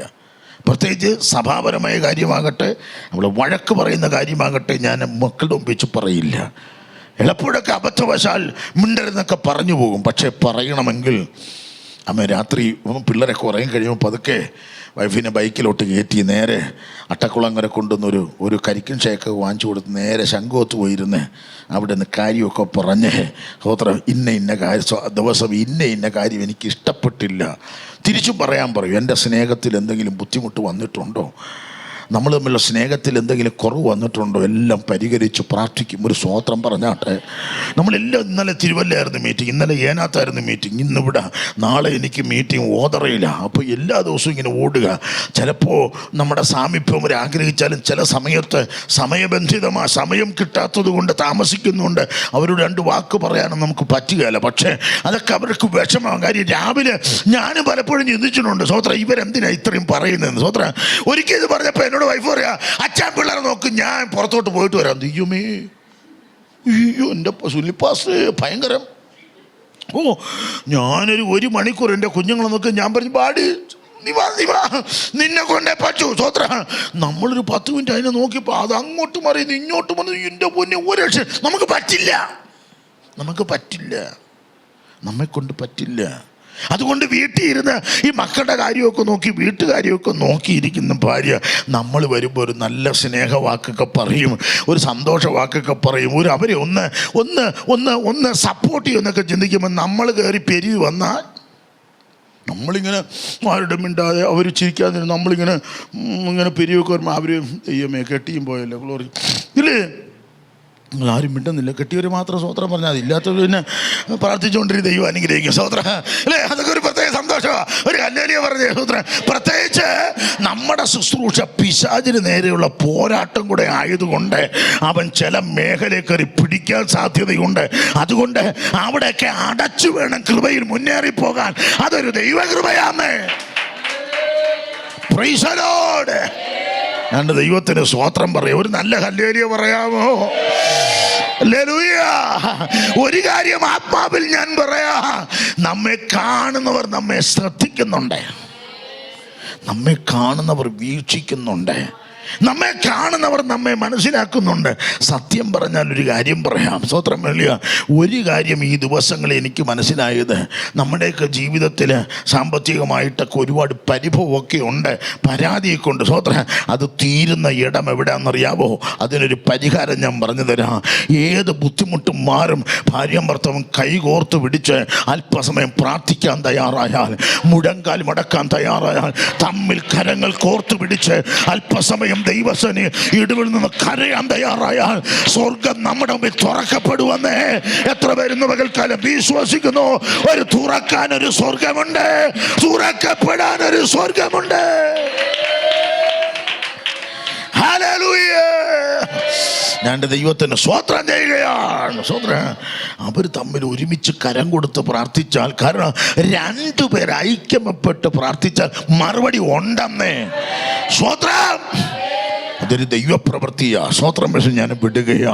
അപ്പം നമ്മെ വീക്ഷിക്കുന്നൊരു ജനമുണ്ട്. അതുകൊണ്ട് സന്ധ്യാപ്രാർത്ഥനകളിലും പ്രഭാത പ്രാർത്ഥനകളിലും ഒക്കെ നാം ദൈവത്തെ പാടി സ്തുതിക്കണം, ദേശക്കാരെയൊക്കെ അനുഗ്രഹിച്ച് പ്രാർത്ഥിക്കണം. പോട്ടെ, ഞാനത് വിടുന്നു. സ്വോത്രം. അപ്പം അന്ത്യോക്യയിൽ വെച്ച് ക്രിസ്ത്യാനികൾ എന്ന പേര് ലഭിച്ചിട്ട് അവർ വീണ്ടും മുന്നോട്ട് യാത്ര ചെയ്തു. അവരുടെ യാത്രയിൽ കാണുന്നവരോടൊക്കെ യേശുവിനെ കുറിച്ച് പറഞ്ഞ് അവർ മുന്നോട്ട് പോകുമ്പോൾ യഹൂദ മതത്തിൽപ്പെട്ട പലരും യേശുവിനെ അറിയാൻ തുടങ്ങി, അവർ യേശുവിനെ വിശ്വസിക്കാൻ തുടങ്ങി. ഒരു സ്വോത്രം പറഞ്ഞാട്ടെ. അപ്പോൾ ഒരു ന്യായമായ ചോദ്യം നിങ്ങളുടെ ഭാഗത്ത് നിന്ന് വരാം, പാസ്റ്റേ, സകല വ്യക്തികളും വിശ്വസിക്കാൻ, സകല വ്യക്തികളും സഭയിൽ ചേരാൻ യേശുവിനെ അറിയാനുണ്ടല്ലോ, പിന്നെ യഹൂദന്മാരെ അറിയണ്ടേ? അറിയണം. പക്ഷേ യഹൂദന്മാര് യേശുവിൻ്റെ സദ്വർത്തമാനം കേട്ട് മനം തിരിയാന്ന് പറഞ്ഞാൽ നമ്മൾ വിചാരിക്കുന്ന പോലെ അല്ല. എന്താ കാര്യം പറയാം, ശ്രദ്ധിച്ചു. യഹൂദൻ്റെ കുടുംബത്തിനകത്തൊരു കുഞ്ഞ് ജനിച്ചാൽ ആ കുഞ്ഞിന് പ്രാപ്തിയാകുമ്പോൾ 2-3 വയസ്സ് അക്ഷരങ്ങളൊക്കെ കൂട്ടി വായിക്കാൻ, അക്ഷരങ്ങളൊക്കെ പറയാൻ പഠിച്ചു തുടങ്ങുമ്പോൾ, നമ്മുടെയൊക്കെ കുഞ്ഞുങ്ങൾ അക്ഷരം പഠിക്കുന്നത് പ്ലേ സ്കൂളിലോ അംഗൻവാടിയിലോ LKG UKG. പക്ഷേ യഹൂദൻ്റെ കുടുംബത്തിനകത്തൊരു തലമുറ അക്ഷരം പഠിക്കുന്നത് അവൻ വിദ്യാലയങ്ങളിൽ ചെന്നല്ല, അവൻ അക്ഷരം പഠിക്കുന്നത് ആലയത്തിൽ ചെന്നാ. ഒരു ഹല്ലേലൂയ പറയാം ദൈവത്തിന്. അവിടെ ഇരിക്കുന്നവരെല്ലാം ഒരു സ്തോത്രം പറയാം ദൈവത്തിന്. ഈ മൈക്കിന് നീളമുണ്ടെന്ന് തോന്നുന്നു. ഞാൻ ഒന്നുകൂടെ സ്തോത്രം പറഞ്ഞാട്ടെ. സ്തോത്രം. ഞാൻ ആദ്യം പറഞ്ഞു, ഒന്നുകൂടെ ആവർത്തിക്കുക. എന്നെ ആരും കണ്ണടച്ച് പ്രാർത്ഥിക്കരുത് പ്ലീസ്. കണ്ണ് തുറന്ന് പ്രാർത്ഥിക്കണം. ഇനി കണ്ണടച്ച് ഞാൻ അവിടെ വന്ന് നിൽക്കും. ഒരു സ്തോത്രം പറഞ്ഞേ ദൈവത്തിന്. എൻ്റെ ശുശ്രൂഷ കൊഴുക്കാൻ ആരും കണ്ണടച്ചിപ്പോൾ പ്രാർത്ഥിക്കരുത്. ഒരു ഹല്ലേലൂയ പറയാം ദൈവത്തിന്. ഒരു സ്തോത്രം പറയാം ദൈവത്തിന്. ഒരു നല്ല ഹല്ലേലൂയ പറയാം ദൈവത്തിന്. ഞാനൊരു കാര്യം ദൈവമവിൽ പറയാം. യഹൂദൻ്റെ കുലത്തിൽപ്പെട്ടൊരു കുഞ്ഞ് അക്ഷരം പഠിക്കാൻ പ്രാപ്തിയാകുമ്പോൾ അവൻ അക്ഷരം പഠിക്കുന്നത് ആലയത്തിൽ ചെന്നാണ്. കാരണം യഹൂദൻ്റെ തലമുറ ന്യായപ്രമാണം പഠിച്ചിരിക്കണം. അവൻ വേദപുസ്തകത്തിലെ വാക്യങ്ങൾ പഠിച്ചിരിക്കുക, അത് നിർബന്ധമാണ്. സ്വത്രം. ആലയത്തിൽ വന്ന്, അതുകൊണ്ടാണ് യേശുവിൻ്റെ അടുക്കൽ വന്ന് യൗവനക്കാരൻ ചോദിച്ചു, ഞാൻ നിത്യതയിൽ പോകാൻ, നിത്യതയിൽ ഓഹരി കിട്ടാൻ എന്ത് ചെയ്യണം? യേശു പറഞ്ഞു, ന്യായപ്രമാണം മുഴുവനും അനുസരിച്ച് നടന്നാൽ നിനക്ക് നിത്യതയിൽ പോകാൻ പറ്റും. ആ ചെറുപ്പക്കാരൻ പറഞ്ഞു, ഞാൻ ചെറുപ്പം മുതലേ അത് ആചരിച്ചു വരുന്നതാണ്. കാരണം യഹൂദൻ്റെ തലമുറ ചെറുപ്രായം മുതൽ ആലയത്തിൽ പോകണം. അവരക്ഷരം പഠിക്കണം, അക്ഷരം അഭ്യസിപ്പിക്കണം. ഏതക്ഷരമാ അവർ പഠിക്കുന്ന അക്ഷരത്തിൽ അവർ ആദ്യം വായിക്കേണ്ടത് ന്യായപ്രമാണ പുസ്തകമാണ്. അവർ വായിക്കേണ്ടത് വേദപുസ്തകമാണ്. അവർ വായിക്കേണ്ടത് ദൈവവചനങ്ങളാണ്. ഒരു സ്തോത്രം പറഞ്ഞാട്ടെ. തുടക്കം മുതലേ ബൈബിൾ പറയുന്നു, ബാലൻ നടക്കേണ്ടുന്ന വഴിയെ അവനെ അഭ്യസിപ്പിക്കാം. വൃദ്ധനായാലും മാറുകയില്ല. യഹോവാഭക്തി ജ്ഞാനത്തിൻ്റെ ആരംഭമാകുന്നു. അങ്ങനെയെങ്കിൽ യഹൂദന്മാർ ചെറുപ്രായം മുതൽ ന്യായപ്രമാണങ്ങളും യഹൂദ മതത്തിൻ്റെ നിയമങ്ങളൊക്കെ പഠിപ്പിക്കുന്നത് കൊണ്ട് ചെറുപ്രായത്തിൽ ഈ പ്രത്യാശാസ്ത്രം അവൻ്റെ മനസ്സിലേക്ക് കയറി പറ്റിയിട്ടുണ്ട്. ഹല്ലേലൂയ. നമുക്ക് 10 കൽപ്പന പോലും ശരിക്കും പറയാൻ, 10 കൽപ്പന പോലും ശരിക്കും പറയാൻ ഒന്ന് പറയാമോ? 10 കൽപ്പനയിൽ ഏതെങ്കിലും ഒന്ന്? അടുത്തതോ? ഇവിടെ ചോദിക്കില്ല ദൈവദാസിയ സൂത്ര, അവിടെ എന്നാ ഒന്ന് പറ. സൂത്രം ഏതാണ്ടൊക്കെ അറിയാം. ഒരു സ്തോത്രം പറഞ്ഞാട്ടെ. നമ്മൾ പണ്ട് CAക്ക് 10 കൽപ്പന, 10 ബാധ അല്ലേ, 12 അപ്പോസ്തലന്മാർ, 12 ശിഷ്യന്മാർ അല്ലേ. യാഗങ്ങൾ എത്രയുണ്ട്, പെരുന്നാളുകൾ എത്രയുണ്ട്, ഇതൊക്കെ പണ്ട് എവിടെ പഠിച്ചാ? CAക്ക് യൂത്ത് മീറ്റിങ്ങിന് പഠിച്ച. ഒരു സ്തോത്രം പറഞ്ഞാട്ടെ. ഞങ്ങളൊക്കെ പഠിക്കുന്ന സമയത്ത് ഉൽപ്പത്തി മുതൽ മലാക്കി വരെ പറയും. മലാക്കിന്ന് ഇങ്ങോട്ടും അങ്ങോട്ടുമൊക്കെ പറയും അല്ലേ, ഇങ്ങോട്ടും അങ്ങോട്ടൊക്കെ പറയും. സ്വത്രം. അതിന് മത്സരമായിരുന്നു അല്ലേ? സ്വത്രമല്ല. വെളിപ്പാട്, യൂദ, 3 യോഹന്നാൻ, 2 യോഹന്നാൻ, 1 യോഹന്നാൻ, ഇങ്ങനെയൊക്കെ പറയുമായിരുന്നു. സ്വത്രം.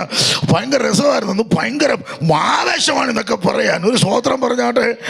സത്യം ആകാരാധിക കൊച്ചു പ്രായത്തിൽ പഠിച്ചോണ്ടാണ് മനസ്സിലായത്. കഴിഞ്ഞ ദിവസം ഒരു സഭയിൽ ചെന്ന് ഹബക്കൂക്കൊന്നും ഒരു ആൻറ്റി ചോദിച്ചാൽ അതെന്തോന്ന് പാസ്റ്ററെന്നു. അപ്പം അന്ന് പണ്ട് പഠിച്ചോണ്ടാ ഇതൊക്കെ മനസ്സിൽ കയറി വന്നത്. സ്വത്രം അല്ലേ? അപ്പം യഹൂദന്മാര് ചെറുപ്രായം മുതൽ ന്യായപ്രമാണവും യഹൂദ മതത്തിൻ്റെ ലിഖിത നിയമങ്ങളൊക്കെ പഠിച്ചത് കൊണ്ട് അവൻ അതിൻ്റെ അകത്ത് ബൈഹാട്ടാണ്. ഞാനൊക്കെ പലപ്പോഴും എൻ്റെ അമ്മയെ ഓർത്ത് സ്തോത്രം പറഞ്ഞിട്ടുണ്ട്. എന്താണെന്ന് അറിയാമോ? എൻ്റെ അമ്മ ഒരു പോലീസുകാരിയാണ്, ക്രൈംബ്രാഞ്ചിൽ ഒരു ഉദ്യോഗസ്ഥയാണ് എൻ്റെ മമ്മി. സ്വത്രം. എൻ്റെ മമ്മി ഒരു ഉദ്യോഗസ്ഥയാണ്. സ്വത്രം. എന്താ അത് പറയാൻ കാരണം? സ്വത്രം. ഞാൻ 3ാം ക്ലാസ്സിലൊക്കെ പഠിക്കുമ്പോൾ, 3ാം ക്ലാസ്സിൽ പഠിക്കുമ്പോൾ ഇന്നത്തെ കാലത്താണെങ്കിൽ 9 വയസ്സ് വേണം. ഇപ്പോൾ 6ാം ക്ലാസ്സിൽ 1ാം ക്ലാസ്സിൽ ചേർക്കാൻ പറ്റും. സ്വത്രം. പണ്ട് 5ാം ക്ലാസ്സിൽ ചേർക്കാം. 5ാം ക്ലാസ്സിൽ ചേർക്കുന്നൊരു മനുഷ്യൻ 3ാം ക്ലാസ് ആകുമ്പോൾ എത്ര വയസ്സ് വരും? 8 വയസ്സുണ്ടല്ലേ. 8, 9, 10, 3, 4, 5 ഈ 4 വർഷത്തെ പഠനം മറക്കൂല സുനിൽ പാസ്. എന്താ കാര്യം എന്നറിയാമോ? 8ാം ക്ലാസ്സിൽ പഠിക്കുന്ന എനിക്ക് 3ാം ക്ലാസ്സിൽ പഠിക്കുന്ന എനിക്ക് 8 വയസ്സുള്ള എനിക്ക് എൻ്റെ അമ്മ പോലീസുകാരി രാത്രി അത്താഴം തരണമെങ്കിൽ 2 വാക്യം ബൈബിളിൽ നിന്ന് കാണാതെ പറയണം. അത്ര 8 വയസ്സുള്ള കുഞ്ഞ് അമ്മയോട് ചോറൊന്ന് ചോദിച്ചു തരുമ്പോൾ ചോറിൽ എന്ത് ചെയ്യും? പ്ലേറ്റിൽ എന്ത് ചെയ്യും? ചോറ് വരും. സ്വത്ര. പക്ഷേ എൻ്റെ അമ്മ ചോറ് ചോദിച്ചാൽ തരികയില്ല. എന്താ കാര്യം എന്നറിയോ? 2 വാക്യം കാണാതെ പറഞ്ഞ അമ്മയെ ഒന്ന് ഇളക്കാൻ വേണ്ടി കുത്തിയിരുന്ന് കരഞ്ഞിട്ടുണ്ട്. അമ്മ കല്ലം കുറ്റി പോലെ ഇരിക്കും. അയ്യോ അമ്മക്ക് അങ്ങനെ ഒരു മനം. കല്ലം, നമ്മളെ എത്ര കരഞ്ഞാലും കല്ലം കുറ്റി പോലെ അമ്മ ഇരിക്കുക. അമ്മ പറയും കരഞ്ഞിട്ട് കാര്യമില്ല, വാക്യം പറഞ്ഞാൽ തരാം. ഒരു സ്വോത്രം പറഞ്ഞ് പിന്നെ കുത്തിയിരുന്ന് വാക്യം പഠിക്കും. സ്വോത്രം വാക്യം പഠിച്ച് തരികയല്ല. സ്വോത്രം 5 വാക്യമൊക്കെ പറഞ്ഞാൽ ഫ്രൈ ചെയ്ത ഫിഷ് തരും. 5 കൂടുതൽ പറഞ്ഞാൽ ഫ്രൈ ചെയ്ത ഫിഷ് ഇഷ്ടം പോലെ തന്നെ. ഞാൻ മീൻ തിന്നാൻ വേണ്ടി വാക്യം പഠിച്ചു, എന്നെ കണ്ടാലും അറിയാമല്ലോ. സ്വോത്രം വില സ്വോത്രം വില മീൻ തിന്നാൻ വേണ്ടി വാക്യം പഠിച്ചിട്ടുണ്ട്. സ്വോത്രം എൻ്റെ പൊന്നെ. സ്വോത്രം വാക്യം പറഞ്ഞില്ലേ മത്താഴം തരികയല്ലോ. ഇനി ഞായറാഴ്ച പിള്ളേർ ഇവിടുന്ന് വാക്യം പറയുമല്ലോ. ഞാനും എൻ്റെ അനിയനും വാക്യം പറയുമ്പോൾ അമ്മ ഏറ്റവും പുറകിലിരിക്കും. സ്വോത്രം ഏറ്റവും പുറകിലിരുന്നാലും ഒരു ഹല്ലേലൂയൊക്കെ പറഞ്ഞാൽ കിടുങ്ങും. അത്ര സൗണ്ടാണ് അമ്മയ്ക്ക്. പോലീസുകാരുണ്ട്, ഭയങ്കര സൗണ്ടാണ്. പ്രൈസറോടൊക്കെ പറഞ്ഞാൽ ഇരുന്ന് വിറയ്ക്കും ചവരൊക്കെ, അത്ര സൗണ്ടാണ് അമ്മയ്ക്ക്. സ്വോത്രം ഞാനും എൻ്റെ അനിയനും വാക്യം പറയുമ്പോൾ ഇങ്ങനെ ശ്രദ്ധിച്ചിരിക്കും. സ്വോത്രം ഒരു വാക്ക് തെറ്റന്നെ അവിടെ നിന്ന് പറയും വീട്ടിൽ വരാൻ. എൻ്റെ മുന്നേ അന്ന് വീട്ടിൽ പോകുന്ന സഭയിൽ നിന്നേ കരഞ്ഞുകൊണ്ട് പോകും. എന്നാ കാര്യം എന്നറിയോ? അടി എങ്ങനെയാണെന്നറിയോ? ഈ തടി സ്റ്റൂളുണ്ട് വീട്ടിൽ, ആ തടി സ്റ്റൂളിനകത്ത് കയറ്റി നിർത്തും. കയറ്റി നിർത്തിയിട്ട് ഈ ക്ലാഞ്ഞിൽ എന്ന് പറയുന്ന സാധനം, വാട്ട് ഈസ് മീ ക്ലാഞ്ഞിൽ അറിയത്തിൻ്റെ ക്ലാഞ്ഞിൽ മരമൊന്നും. സ്വോത്ര ക്ലാഞ്ഞിലെന്ന് ഇപ്പോഴത്തെ പിള്ളേർക്ക് എന്തോ മോളെ ക്ലാഞ്ഞിൽ ആർക്കറിയല്ലേ? ഇപ്പോഴത്തെ കുഞ്ഞുങ്ങൾക്ക് ക്ലാഞ്ഞിൽ അറിയല്ലേ? ക്ലാഞ്ഞിലെന്ന് പറഞ്ഞാൽ ഈ തെങ്ങിൻ്റെ മുട്ടിൽ മേലോട്ട് നോക്കുമ്പോൾ ഈ തേങ്ങ കാച്ചിരിക്കുന്ന പൂക്കൊലയ്ക്ക് പറയുന്ന പേരാണ് ക്ലാഞ്ഞിൽ. ഇതിൻ്റെ പിടിയിലിഞ്ഞ് പിടിക്കുമമ്മ. സ്വോത്രം പിടിയിലിഞ്ഞ് പിടിച്ചേച്ച് എന്നെക്കാൾ ഒരു 2 വീതം കൂടെ ഉണ്ട് എൻ്റെ അമ്മ. സ്വോത്രം അപ്പം ഞങ്ങളുടെ കുടുംബത്തിൻ്റെ ഏകദേശം ഐഡിയ നിങ്ങൾക്ക് മനസ്സിലായി. സ്വോത്രം ഈ അമ്മയുടെ കൈയൊക്കെ നല്ല വണ്ണമാണ്. സ്വോത്രം ഈ ആയാസത്തിൽ ചൂളെ തിരിച്ചങ്ങോട്ട് നിർത്തിച്ച് ഒറ്റ അടിയാണ് ഇവിടെ. സ്വോത്രം അടി എന്ന് പറഞ്ഞാൽ എൻ്റെ പാസെ ഒറ്റ അടിക്ക് നിലത്ത് വീഴും. സ്വോത്രം മനസ്സില്ല. അപ്പോഴൊക്കെ വിചാരിച്ചുകൊണ്ട് അമ്മ ഇത്രയും ക്രൂരയാണോ, ഇത്രയും കണ്ണിച്ചോരയില്ലാത്തതാണോ അമ്മയെന്ന്. സ്വോത്രം പക്ഷെ അന്ന് അതൊക്കെ പറഞ്ഞെങ്കിലും ഇന്ന് അതിൻ്റെ ടേസ്റ്റ് മനസ്സിലായത്. സ്വോത്രം മനസ്സിലാ 30, 60, 100 മേനി വിളയുന്ന ഒന്നേ ഉള്ളൂ, അത് ദൈവത്തിൻ്റെ വചനമാണെന്നേ. ഹല്ലേലൂയ! എത്ര പേർക്ക് ദൈവത്തെ സ്തുതിക്കാൻ കഴിയും? അങ്ങനെ അടികൊണ്ട് വാക്യം പഠിച്ചത് കൊണ്ട്, വാക്യം പഠിച്ചത് കൊണ്ടൊരു ഗുണമുണ്ടായി. തെറ്റിയാൻ പേടിയായിരുന്നു. സ്വോത്ര ഒരു ഹല്ലേലൂയ പറഞ്ഞാട്ടെ. ഹല്ലേലൂയ!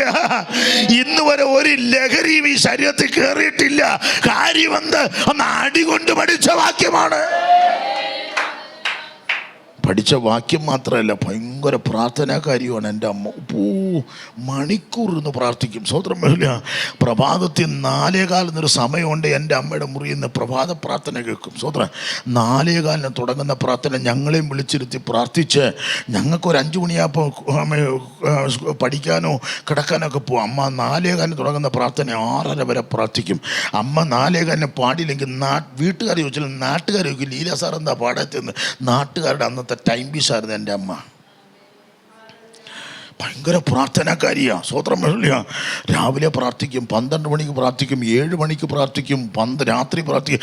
എപ്പോഴും എൻ്റെ അമ്മയുടെ ചുണ്ടിൽ ഇങ്ങനെ സ്വോത്രം പറഞ്ഞുകൊണ്ടിരിക്കും. സ്വോത്രം എപ്പോഴും ഇങ്ങനെ അനങ്ങിക്കൊണ്ടിരിക്കും. സ്വോത്രം പക്ഷേ അവരൊക്കെ പ്രാർത്ഥിച്ച് തുരുത്തി നിറച്ചതാണ് ഇന്ന് ശുശ്രൂഷയ്ക്ക് നിൽക്കാനുള്ള ആവേശമെന്ന് പറയുന്നത്. ഒരു സ്വോത്രം പറഞ്ഞോട്ടെ. ആ അമ്മ 2015 പ്രിയം വെച്ച നാട്ടിൽ പോയി. എൻ്റെ പപ്പ ഈ 2025 മെയ് മാസം 30 ഈ ലോകത്തിൽ നിന്ന് മാറ്റപ്പെട്ടു. ഇന്നും ഇച്ചിരി വിഷമമുണ്ട്. എന്നാണെന്നറിയാമോ? പകലൊക്കെ ഇച്ചിരി സന്തോഷിച്ച് നിൽക്കുമ്പോൾ രാത്രി ഒരു വിഷമം. എന്താണെന്നറിയോ? ഇനി മോനെ ഇന്ന് തീർത്ത് വിളിക്കാൻ ഉലകത്തിലൊരാളില്ല. മക്കളും എല്ലാം കഴിച്ചോന്ന് ആത്മാർത്ഥമായി ചോദിക്കാൻ. കുഞ്ഞിൻ്റെ കയ്യിൽ വല്ലതും ഉണ്ടോ? മോൻ വല്ലതും കഴിച്ചോ? കുഞ്ഞുങ്ങൾക്ക് വല്ലതും ഉണ്ടോ? പേഴ്സി വല്ലതും ഉണ്ടോ? വീട്ടിലെങ്ങനെയുണ്ട് എന്ന് ചോദിക്കാൻ അപ്പനോളം അമ്മയോളം ഉലകത്തിലൊരാളില്ല. ചിലപ്പോൾ അവരടുക്ക ചെന്ന് പപ്പ 1000 രൂപ ഉണ്ട്, മിണ്ടാരി പൈസയൊന്നുമില്ലെന്നൊക്കെ പറഞ്ഞാലും പോകാൻ സമയമാകുമ്പോൾ കൈ പിടിച്ചിട്ട് പറയും ഇത് വെച്ചരേ, ഇനി ചോദിക്കല്ലേ. പക്ഷെ നമ്മൾ പിന്നെയും ചോദിക്കും. ഇനി അങ്ങനെ ആത്മാർത്ഥമായിട്ട് ചോദിക്കാൻ ഉലകത്തിലൊരാളില്ല. അതൊരു സങ്കടവാച്ച. മാതാപിതാക്കളുള്ള തലമുറ അവർ ജീവനോടിരിക്കാൻ പ്രാർത്ഥിക്കണം. അതൊരു അനുഗ്രഹമാണ്. ഇന്ന് രാവിലെ ഞാൻ ഓർത്ത് എൻ്റെ പപ്പായെ സഹോദര, അതൊരു പ്രത്യേക സങ്കടവാച്ച, പ്രത്യേക വിഷമമാത്. ഹല്ലേലൂയ. പാസേന്ന് വിളിക്കാൻ ആളുണ്ട്, സഹോദരാന്ന് വിളിക്കാൻ ആളുണ്ട്, ചേട്ടാന്ന് വിളിക്കാൻ, പക്ഷേ മോനെ എന്ന് തീർത്ത് വിളിക്കാൻ, മക്കൾ വല്ലതും കഴിച്ചോ എന്ന് ചോദിക്കാൻ, മക്കൾ സുഖമായിരിക്കുന്നോ, സ്നാക്സ് വല്ലതും അവരുടെ പാത്രത്തിനകത്തുണ്ടോ എന്ന് മനസ്സ് തുറന്ന് ചോദിക്കാൻ ഇനി ഒരാളില്ല. ഈ കഴിഞ്ഞ മാസം 28-ാം തീയതി എൻ്റെ മോളെ പഠിക്കാനായിട്ട് മറ്റൊരു രാജ്യത്തിലേക്ക് പോയി, മെഡിസിൻ പഠിക്കാൻ. അന്നൊക്കെ ഞാൻ മാറി മാറി എൻ്റെ പപ്പയുടെ കാര്യം ആലോചിച്ചു. എൻ്റെ അപ്പനുണ്ടായിരുന്നെങ്കിൽ ചില കാര്യമൊന്നും ഞാൻ അറിയേണ്ടി വരത്തില്ലായിരുന്നു. അതൊരു ഭയങ്കര സങ്കടമാണ്. അതുകൊണ്ട് തലമുറകളെ, മാതാപിതാക്കൾ ജീവനോടിരിക്കാൻ നിങ്ങൾ പ്രാർത്ഥിച്ചോണം, അവർക്ക് വേണ്ടി കരഞ്ഞോണം. ഒരു സ്തോത്രം പറഞ്ഞാട്ടെ. എനിക്കിന്നെന്ന പോലെ ഓർമ്മയുണ്ട്. 2007 ഞാൻ മറക്കൂല. എന്താണെന്നറിയാവോ? 2007 ആദ്യമായിട്ട് ഞാൻ ശുശ്രൂഷ നിമിത്തം കേരളം വിട്ട് മറ്റൊരു സംസ്ഥാനത്തിലേക്ക് പോയത്. കർണാടകയിൽ ബാംഗ്ലൂർ എന്ന് പറയുന്ന സ്ഥലത്ത് 2007 ഞാൻ ആദ്യമായിട്ട് മീറ്റിങ്ങിന് പോയി. സ്വോത്രം 3 ആഴ്ച, ഏകദേശം ഒരു 25 ദിവസം കഴിഞ്ഞാണ് ഞാൻ തിരിച്ചു വന്നത്. ഞാൻ അന്നെനിക്ക് മണ്ണന്തലയാണ് ചർച്ച, അവിടെ ഞാൻ താമസിക്കുന്നത്. അവിടെ വന്നിട്ട് അന്ന് വൈകുന്നേരം എൻ്റെ അപ്പനെ കാണാനായിട്ട് വന്ന് അമ്മ ബാംഗ്ലൂരിൽ നിന്ന് കൊണ്ടുവന്ന് ചില സാധനമൊക്കെ കൊടുത്തേച്ച് മമ്മി അല്പം കാശെടുത്ത് എൻ്റെ അപ്പൻ്റെ കയ്യിലോട്ട് കൊടുത്തേച്ച് പറഞ്ഞു, ഇതെനിക്ക് ആദ്യമായിട്ട് കേരളം വിട്ടുപോയപ്പോൾ ശുശ്രൂഷയ്ക്ക് കിട്ടിയൊരു നന്മയാണ്, വേണ്ടെന്നൊക്കെ പറഞ്ഞെങ്കിലും ഞാൻ ഇരിക്കട്ടെന്ന് പറഞ്ഞു. അപ്പനത് വാങ്ങിച്ചു വെച്ചു. പക്ഷേ രാവിലെ അപ്പം എൻ്റെ അമ്മ പറയുക, ഇന്നലെ ഉറങ്ങിയില്ല കേട്ടോ, അവൻ കൊണ്ട് തന്നു. സ്വോത്രം. ദൈവമക്കളെ, അവർക്ക് എത്ര ഉണ്ടെങ്കിലും മക്കളൊരു 10 രൂപ കൊടുക്കുന്നത് അവർക്ക് സ്വർഗം കിട്ടിയ നിധിയാണ്. മക്കളൊരു 10 രൂപ അപ്പനും അമ്മയ്ക്കും കൊടുക്കുന്നത് എന്ത് സന്തോഷമാണെന്നറിയാമോ? നമ്മളൊരു 10 രൂപ കൊടുത്തിട്ട് പിറ്റേ ദിവസം 10,000 രൂപയ്ക്ക് അവരൊന്ന് വാങ്ങിച്ചോണ്ട് പോകുന്നത് അത് ശരിയാ, എങ്കിലും നമ്മൾ കൊടുക്കുന്ന 10 രൂപ അവർക്ക് നിധിയാന്നേ. ഒരു സ്തോത്രം പറഞ്ഞാട്ടെ. ഇത് ചുമ്മാ പറഞ്ഞാൽ അനുഭവത്തിനായി പറയണേ. എൻ്റെ അമ്മ രാവിലെ വിളിച്ച പറയാ, ഇന്നലെ പുള്ളി ഉറങ്ങിയില്ല കേട്ടോ, പലവട്ടം ആവർത്തിച്ച് പറഞ്ഞു, അവൻ കൊണ്ട് തന്നു. അപ്പോൾ അവൻ കൊണ്ട് തന്നു, ഞാൻ പ്രതീക്ഷിച്ചില്ല, അവൻ കൊണ്ട് തന്നു. സ്തോത്രം. ഒരു നല്ല ഭക്ഷണം കഴിച്ചാൽ എൻ്റെ അപ്പനും അമ്മയും ഓർക്കും ഞാൻ. ഒരു നല്ല ഭക്ഷണം കഴിച്ചാൽ എൻ്റെ ഭവനത്തെ ഞാൻ ഓർക്കും. ചുമ്മാ പറയുന്നതല്ല, എൻ്റെ വീട്ടിൽ പോയി ചോദിക്കണം നിങ്ങൾ. ഞാൻ ആദ്യമായിട്ട് ഹൈദരാബാദിൽ മീറ്റിങ്ങിന് പോയപ്പോൾ, എന്തിനത് പറയുന്നതെന്ന് എനിക്ക് അറിഞ്ഞുകൂടാ. ഹൈദരാബാദിൽ മീറ്റിങ്ങിന് ഞാൻ പോയപ്പോൾ അവിടുത്തെ ഫേമസ് ബിരിയാണി ആയിരുന്നു ഹൈദരാബാദ് ബിരിയാണി. അവിടുത്തെ പാസ് എന്നെ കൊണ്ടുവന്ന് നല്ല കടയിൽ കയറ്റി ഒരു പ്രത്യേക ചട്ടിക്കകത്ത് ഹൈദരാബാദ് ബിരിയാണി കൊണ്ടുവച്ചു. ഞാൻ 2 പിടി കഴിച്ചപ്പോൾ എൻ്റെ വീട്ടുകാരെ ഓർത്തു, എൻ്റെ ഭാര്യയും മക്കളെ അപ്പനും അമ്മയൊക്കെ ഓർത്തപ്പോൾ എനിക്ക് കഴിക്കാൻ മേല. എൻ്റെ കണ്ണേ കൂടെ വെള്ളം. ഞാൻ ടിഷ്യൂ ഒക്കെ എടുത്ത് കണ്ണൊക്കെ തപ്പിയെടുത്ത് ഞാൻ കഴിക്കുന്ന കണ്ട പാസ്റ്റർ, വാട്ട് ഹാപ്പൻ പാസ്റ്റർ, ഇഷ്ടപ്പെട്ടില്ലേ? ഞാൻ പറഞ്ഞു ഇഷ്ടപ്പെട്ടു. എന്താ പാസ്റ്റർ കഴിക്കാത്ത? ഞാൻ പറഞ്ഞു കുഴപ്പമില്ലെന്നൊക്കെ പറഞ്ഞ് ഞാൻ അഡ്ജസ്റ്റ് ചെയ്ത് അല്പം കഴിച്ചു നിർത്തി. ബാക്കി പിന്നെ പുള്ളി എന്തോ കാരണം കൊണ്ട് ഞാൻ സ്പൂണും ഉണ്ടായെടുത്തത്, ബാക്കി പുള്ളി പാഴ്സൽ ചെയ്തെടുത്തു. പക്ഷേ ഞാൻ 2 ആഴ്ചത്തെ മീറ്റിംഗ് കഴിഞ്ഞ് തിരിച്ചെന്നെ എയർപോർട്ടിൽ കൊണ്ടുപോകാൻ പോയപ്പോൾ ഈ കടയെ കൊണ്ട് നിർത്തി 3 പൊതി ബിരിയാണി വാങ്ങിച്ച് എൻ്റെ കയ്യിൽ തന്നിട്ട് പറയാ, അന്ന് കരഞ്ഞത് ഞാൻ കണ്ടെന്ന്. സ്വോത്രം പറ്റില്ല. ഞാനത് ഫ്ലൈറ്റിൽ കയറ്റി വീട്ടിൽ കൊണ്ടുവന്ന് എൻ്റെ അപ്പനും അമ്മയൊക്കെ തിന്നപ്പോഴേ എനിക്കൊരു സന്തോഷമായത്. സ്വോത്രം പറ്റില്ല. ഒരു ഹല്ലേലൂയ പറഞ്ഞേ. സ്വോത്രം പറ്റില്ല. ഇന്ന് വരെ ഒരു പൊതി പോലും അപ്പനും അമ്മയെ കാണാതെ എൻ്റെ വീട്ടിനകത്ത് എൻ്റെ റൂമിൽ കൊണ്ട് ഞാൻ കൊടുത്തിട്ടില്ല. ഇതെന്റെ അനുഭവമാണ് ഞാൻ പറയണേ. സ്വോത്ര മരിക്കുന്നവരെ എന്തുണ്ടെങ്കിലും തുറന്ന് ചോദിക്കുന്നത് എന്നോടാ എൻ്റെ അപ്പൻ. ഒരു സ്വോത്രം പറഞ്ഞാട്ടെ. ഞാൻ പറഞ്ഞതിൻ്റെ താല്പര്യം അതൊരു വേറെയാ. സ്വോത്രം മനസ്സിലില്ല. ഒരു ഹല്ലേലൂയ പറഞ്ഞ ഭാഗമൊന്നും അമ്മ അവസാനിപ്പിക്കാം. ഞാനിന്ന് പകൽ നിങ്ങളോട് പറയാം എൻ്റെ ദൈവമക്കളെ. സ്വോത്രം മനസ്സിലില്ല. ഒരു കാര്യം ദൈവമക്കളോട് ഇന്ന് പകൽ തീർത്ത് പറയാം. ആ മിശുത്രൻ നാം എന്ത് വിതയ്ക്കോ അത് കൊയ്യും. ഒരു സ്വോത്രം പറഞ്ഞാട്ടെ. എനിക്ക് 3 കുഞ്ഞുങ്ങളുണ്ട്, 2 പെണ്ണും 1 ആണും. സ്വോത്രം. ഇവർ 3 പേരും, കൊച്ചനിപ്പം 3.25 വയസ്സേ ഉള്ളൂ, പക്ഷേ 2 പെൺപിള്ളേരും ഇന്ന് വരെ എൻ്റെ മുഖത്തൊക്കെ ഒന്നും പറഞ്ഞിട്ടില്ല. കാര്യം എന്നറിയോ? ഞാൻ എൻ്റെ അപ്പനും അമ്മയൊന്നും പറഞ്ഞിട്ടില്ല. സ്വോത്രം. അവരുടെ മുഖത്ത് നോക്കി ഒരു കാര്യവും പോലും പറഞ്ഞിട്ടില്ല, ഒന്നും പറഞ്ഞിട്ടില്ല. സ്വത്രം പറയുന്നത് അനുസരിക്കും. ആരാധനയ്ക്കോ ദശാംശം കൊടുക്കുന്നതിന് വല്ല മാറ്റം വരുത്തിയാൽ മാത്രം പറയും, പപ്പാ ദശാംശം കൃത്യമായിട്ട് കൊടുക്കണം എന്ന് പറയും. അല്ലാതെ അവരെ മറുത്തൊരു വാക്ക് പറയാത്തത് കൊണ്ട് എൻ്റെ കുഞ്ഞുങ്ങളും എന്നെ ഒന്നും പറഞ്ഞിട്ടില്ല. ഒരു സ്വോത്രം പറഞ്ഞാട്ടെ, ഒരു ഹല്ലേലൂയ പറഞ്ഞാട്ടെ. ഇന്ന് എനിക്കൊരു 3.25 വയസ്സുള്ളൊരു കുഞ്ഞുണ്ട്. ആ കുഞ്ഞിനെ വളർത്തിയെടുക്കാൻ ഞാൻ ഈ ആധുനിക ഈ 21-ാം നൂറ്റാണ്ടിൽ ബന്ധപ്പെടുമ്പോൾ ഞാൻ ഓർത്തു, പണ്ട് ഈ ഫെസിലിറ്റി ഒന്നുമില്ല, നമ്മുടെ അപ്പനും അമ്മയ്ക്ക് എങ്ങനെയാണ് നമ്മളെ വളർത്തിയെടുത്തത്. നമ്മൾ ഈ പരുവത്തിന് ഇന്ന് ആയല്ലോ, അവർ വളർത്തിയതല്ലേ. ഒരു സ്വോത്രം പറഞ്ഞ് ചിലപ്പോഴൊക്കെ ചില തലമുറയൊക്കെ അപ്പനും ഇവിടെ മുഖത്തൊക്കെ നിങ്ങൾ ഞങ്ങൾക്ക് വേണ്ടി എന്ത് കരുതിയെന്നൊക്കെ ചോദിക്കുമ്പോൾ അവരുടെ അകത്ത് വരുന്ന ഭാരം, അവരുടെ അകത്ത് വരുന്ന വേദന. ഒരു സ്വോത്രം പറഞ്ഞാട്ട് പോരാ, ഒരു നല്ല ഹല്ലേലൂയ പറയൂ. ഞാനിതൊന്നും പറയണമെന്ന് ആഗ്രഹിച്ചു വന്നതല്ല, ഇതൊന്നും എൻ്റെ മൈൻഡിൽ പോലും ഇല്ലായിരുന്നു. ഞാൻ എന്തിനാ പറയണമെന്ന് എനിക്ക് ഒന്നും അറിഞ്ഞുകൂടാ, എൻ്റെ ദൈവത്തിന് മാത്രമേ അറിയാമൂ. ഒരു സ്വോത്രം പറഞ്ഞാട്ടെ, ഒരു ഹല്ലേലൂയ പറഞ്ഞാട്ടെ, പോരാ ശക്തിയോടെ. ഇന്ന് പകല് ഞാൻ പറയാം, സ്വോത്ര സ്വോത്ര സ്വോത്ര സ്വോത്ര സ്വോത്ര. ഇന്നിപ്പോൾ എനിക്ക് പുറത്തുനിന്നൊരു ചായ കുടിക്കാൻ പേടിയാ. എന്താണെന്നറിയാവോ? സ്വോത്രം, പേടി മറ്റൊന്നുമല്ല. എൻ്റെ മോളെ കിർഗിസ്ഥാനിൽ മെഡിസിൻ പഠിക്കാൻ പോയി. സ്വോത്രം അവൾ പോകാൻ സമയമായപ്പോൾ സ്വോത്ര അതെല്ലാം ഒപ്പിച്ചെടുക്കാൻ ഞാൻ പെട്ട പാട് എനിക്കും ദൈവത്തിന് മാത്രമേ അറിയോ. മാസം തോറും ഒരു നിശ്ചിത തുക കൊടുക്കണം അവൾക്ക്. സ്വോത്രം, അവൾ മറ്റൊരു രാജ്യത്താണ്. നമുക്കൊന്നും ഇല്ലെങ്കിൽ പിന്നെ ആരെങ്കിലും വാങ്ങിക്കാൻ വരും, അവൾ ആരെയും വാങ്ങിക്കുക. അതുകൊണ്ട് ഒരു ചായ പുറത്തുനിന്ന് കുടിക്കാൻ പേടിയാണ്.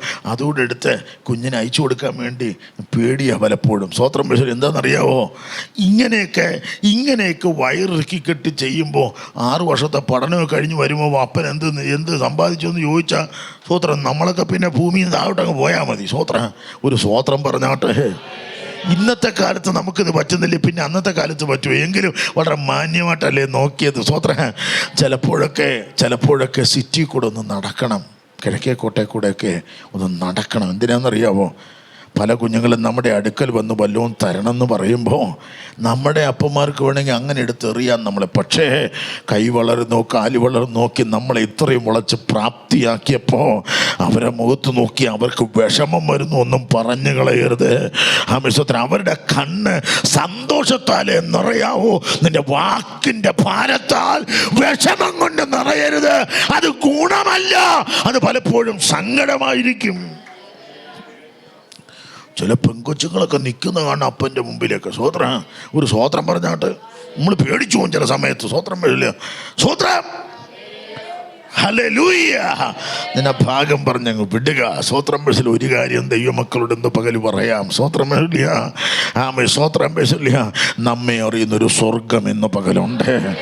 നമ്മെ അറിയുന്നൊരു സ്വർഗം ഇന്ന് പകലുണ്ട്. നമ്മെ അറിയുന്നൊരു സ്വർഗം ഇന്ന് പകലുണ്ട്. നമ്മെ അറിയുന്നൊരു സ്വർഗം ഇന്ന് പകലുണ്ട്. സ്വോത്രം, പ്രൈസ് ദി ലോർഡ്. ചിലപ്പോൾ നമ്മൾ പ്രതീക്ഷിക്കുന്നൊന്നും വലുത് പ്രായമൊക്കെ ആകുമ്പോൾ നമ്മൾ പ്രതീക്ഷിക്കുന്ന ഒന്നും കിട്ടിയെന്ന് വരികയില്ല. സ്വോത്രം, എങ്കിലും നമ്മൾ അവരോട് കാണിക്കുന്നത് സ്നേഹമായിട്ടായിരിക്കണം. സ്വോത്രം, ഒരു സ്വോത്രം പറഞ്ഞാട്ടെ. ഹല്ലേലൂയ. ഞാൻ ആ ഭാഗം വിടുക. ഇന്ന് പകല് വളരെ ആത്മാർത്ഥതയോടെ ദൈവമക്കളോട് പറയാം. സ്വോത്രം, യഹൂദൻ്റെ തലമുറ ചെറുപ്രായം മുതൽ ന്യായപ്രമാണവും വേദപുസ്തകത്തിലെ വാക്യമൊക്കെ പഠിച്ചിരിക്കുന്നത് കൊണ്ട് യഹൂദ മതത്തിൻ്റെ നിയമങ്ങളൊക്കെ ലിഖിതമായ നിയമങ്ങളൊക്കെ ഇങ്ങോട്ട് ശ്രദ്ധിച്ചോ, പഠിച്ചിരിക്കുന്നത് കൊണ്ട് ചെറുപ്രായത്തിലെ ഈ ഒരു പ്രത്യാശാസ്ത്രം അവൻ്റെ അകത്ത് കയറിക്കിടക്കുക. അതുകൊണ്ട് സ്വോത്രം പെട്ടെന്ന് യേശുവിനെ കുറിച്ച് പറയുമ്പോൾ അവർക്ക് വിശ്വസിക്കണമെന്നില്ല. കാരണം ചെറുപ്രായം മുതൽ ഇതിങ്ങനെ മനസ്സിൽ കിടക്കുക. യഹൂദ മതത്തിൻ്റെ ചട്ടങ്ങളും പ്രമാണങ്ങളും സ്വോത്രം ന്യായപ്രമാണവും ഒക്കെ കിടക്കുന്നത് കൊണ്ട് അത് വിട്ടൊരു പ്രത്യാശാസ്ത്രം പെട്ടെന്ന് കയറുകയില്ല. പക്ഷേ സാമാന്യ ജനം, പഠിപ്പില്ലാത്തവർ യേശുവിനെ കുറിച്ച് പറഞ്ഞപ്പോൾ ചെറുപ്രായം മുതൽ ന്യായപ്രമാണം കേട്ടും യഹൂദ മതത്തിൻ്റെ നിയമങ്ങൾ പഠിച്ചവരുടെ ഇടയിൽ ചാട്ടുളി പോലെ ഈ വചന ഹൃദയത്തിലകത്തോട്ട് തുളച്ചു എന്ന് യഹൂദ മതത്തിൽപ്പെട്ട പലരും യേശുവിനെ അറിയാൻ തുടങ്ങി. അവർ യേശുവിൻ്റെ അനുകാരികളായി, യേശുവിന്റെ വക്താക്കളായി, യേശുവിനെ അറിയുന്നവരായി, യേശുവിന്റെ പിൻഗാമികളായി അവർ മാറാൻ തുടങ്ങി. ഹല്ലേലൂയ. പലരും ക്രിസ്ത്യാനികളാകാൻ തുടങ്ങി, പലരും യേശുവിൻ്റെ അനുകാരികളാകാൻ തുടങ്ങി, പലരും യേശുവിനെ അനുഗമിക്കാൻ തുടങ്ങി. സ്തോത്രം. ഈ വാർത്ത യഹൂദ മതത്തിൽ നിന്ന് പലരും ക്രിസ്തുവിൻ്റെ മാർഗത്തിലേക്ക് പോയത് അന്നത്തെ സിനഗോഗിൽ, അന്നത്തെ സന്നദ്ധ സംഘത്തിൻ്റെ സഭയിൽ, പുരോഹിതന്മാരുടെ അടുക്കൽ ഇതൊരു ചർച്ചാ വിഷയമായി. നമ്മുടെ ഇടയിൽ നിന്ന് പലരും യേശുവിൻ്റെ പുറകാലെ പോകുന്നു. അവരതിനകത്തൊരു ചർച്ചാ വിഷയമാക്കി ഈ വിഷയം. സ്തോത്രം. അവരതിന് സംസാരിക്കും. പുരോഹിതന്മാരും പരീശന്മാരും ശാസ്ത്രിമാരൊക്കെ ഒരുമിച്ച് കൂടി അവരങ്ങോട്ട് സംസാരിക്കാൻ തുടങ്ങി. സുന്നഗദോസിൽ, സിനഗോഗിൽ അവർ സംസാരിക്കാൻ തുടങ്ങിയപ്പോ ഒരാൾ സംസാരിച്ചു, എങ്ങനെ അവരെ തിരിച്ചു പിടിക്കാൻ പറ്റുന്നത്. അപ്പോ അവർ ഒരുമിച്ചെടുത്ത തീരുമാനമാണ്, നമ്മുടെ യഹൂദ മതത്തിൽ നിന്ന് ക്രിസ്തുവിൻ്റെ പുറകെ പോയവരെ തിരിച്ചു പിടിക്കാൻ അവർക്കെതിരെ പീഡനങ്ങൾ അഴിച്ചു വിടുക. സ്വതന്ത്രം. നമ്മൾ പലപ്പോഴും പീഡനങ്ങൾ ഇല്ലാത്തതുകൊണ്ടാണ് ഈ ക്രിസ്തുവിനെ ചേർത്ത് പിടിച്ച് മുന്നോട്ട് പോകുന്നത്. ഒരു പീഡനങ്ങൾ വന്നാൽ ഉറച്ചു നിൽക്കാൻ വേണ്ടിയാണ് ഉപവസിച്ച് പ്രാർത്ഥിച്ച് ദൈവത്തിന്റെ വചനങ്ങളും ആത്മാവിന്റെ ശക്തിയും ദൈവകൃപയുടെ ആഴമൊക്കെ നമ്മുടെ അകത്തു കയറുന്നതിന്റെ ആഴം നാം ഏത് പ്രതികൂലത്തില് ക്രിസ്തുവിനെ വിട്ടുകളയാതെ പ്രൈസ് ടു ജീസസ് ഉറച്ചു നിൽക്കാൻ വേണ്ടിയാ. സ്വത്രം. അങ്ങനെ ഇവർക്ക് നേരെ പീഡനങ്ങൾ അഴിച്ചുവിട്ടപ്പോ പീഡനം സഹിക്കാൻ കഴിയാതെ പലരും ക്രിസ്തു മാർഗത്തിൽ നിന്ന് പഴയ യഹൂദ മാർഗത്തിലേക്ക് തിരിയാൻ മുമ്പോട്ട് വെച്ച സ്റ്റെപ്പ് പുറകോട്ട് വെക്കാനായിട്ട് തയ്യാറായി. മുമ്പിലോട്ട് വെച്ച സ്റ്റെപ്പ് പുറകോട്ട് വലിക്കാൻ തയ്യാറായി. മുമ്പിലോട്ട് വെച്ച കാല് പുറകോട്ടെടുക്കാൻ തയ്യാറായപ്പോ ഇത് കാരാഗ്രഹത്തിൽ കിടക്കുന്ന പൗലൂസ് അത് തിരിച്ചറിഞ്ഞു. സ്വത്ര. പൗലൂസ് അത് തിരിച്ചറിഞ്ഞപ്പോൾ പൗലൂസിന് ഇരിക്കാൻ പറ്റുന്നില്ല, പൗലൂസിന്റെ ആത്മമണ്ഡലത്തിൽ സഹിക്കാൻ പറ്റുന്നില്ല. അങ്ങനെ യഹൂദ മതത്തിൽ നിന്ന് ക്രിസ്തുവിന്റെ മാർഗത്തിലേക്ക് പോയവരെ അന്നത്തെ സിനഗോഗോസ്, അന്നത്തെ സന്നദ്ധ സംഘം പീഡനങ്ങൾ അഴിച്ചുവിട്ട് തിരിച്ചു പിടിക്കാൻ ശ്രമിക്കുമ്പോൾ അവരുടെ പീഡനങ്ങൾ സഹിക്കാൻ കഴിയാതെ മുന്നോട്ട് വെച്ച കാല് പലരും പുറകോട്ടെടുക്കാൻ തയ്യാറായപ്പോൾ അവരെ വചനത്തിൽ ഉറപ്പിച്ചു നിർത്താൻ പൗലോസ് എഴുതിയ ലേഖനമാണ് എബ്രായ ലേഖനം എന്ന് പറയുന്നത്. അവരെ ഉറപ്പിച്ചു നിർത്താൻ, വചനത്തിൽ ഉറപ്പിച്ചു നിർത്താൻ. അതുകൊണ്ടാണ് പൗലോസ് പ്രൗഢഗംഭീരമായ പ്രമേയം എഴുതിയത്. ക്രിസ്തുവോ വരുവാനുള്ള നന്മയുടെ മഹാപുരോഹിതനാണ്. ഒരു സ്തോത്രം പറഞ്ഞാട്ടെ. ക്രിസ്തു എന്റെ നന്മയാണ്, ക്രിസ്തു എന്റെ നന്മയാണ്. ഇന്ന് മകൾ എത്ര പേർ വിശ്വസിക്കുന്നു അവൻ എന്റെ നന്മയാണ്?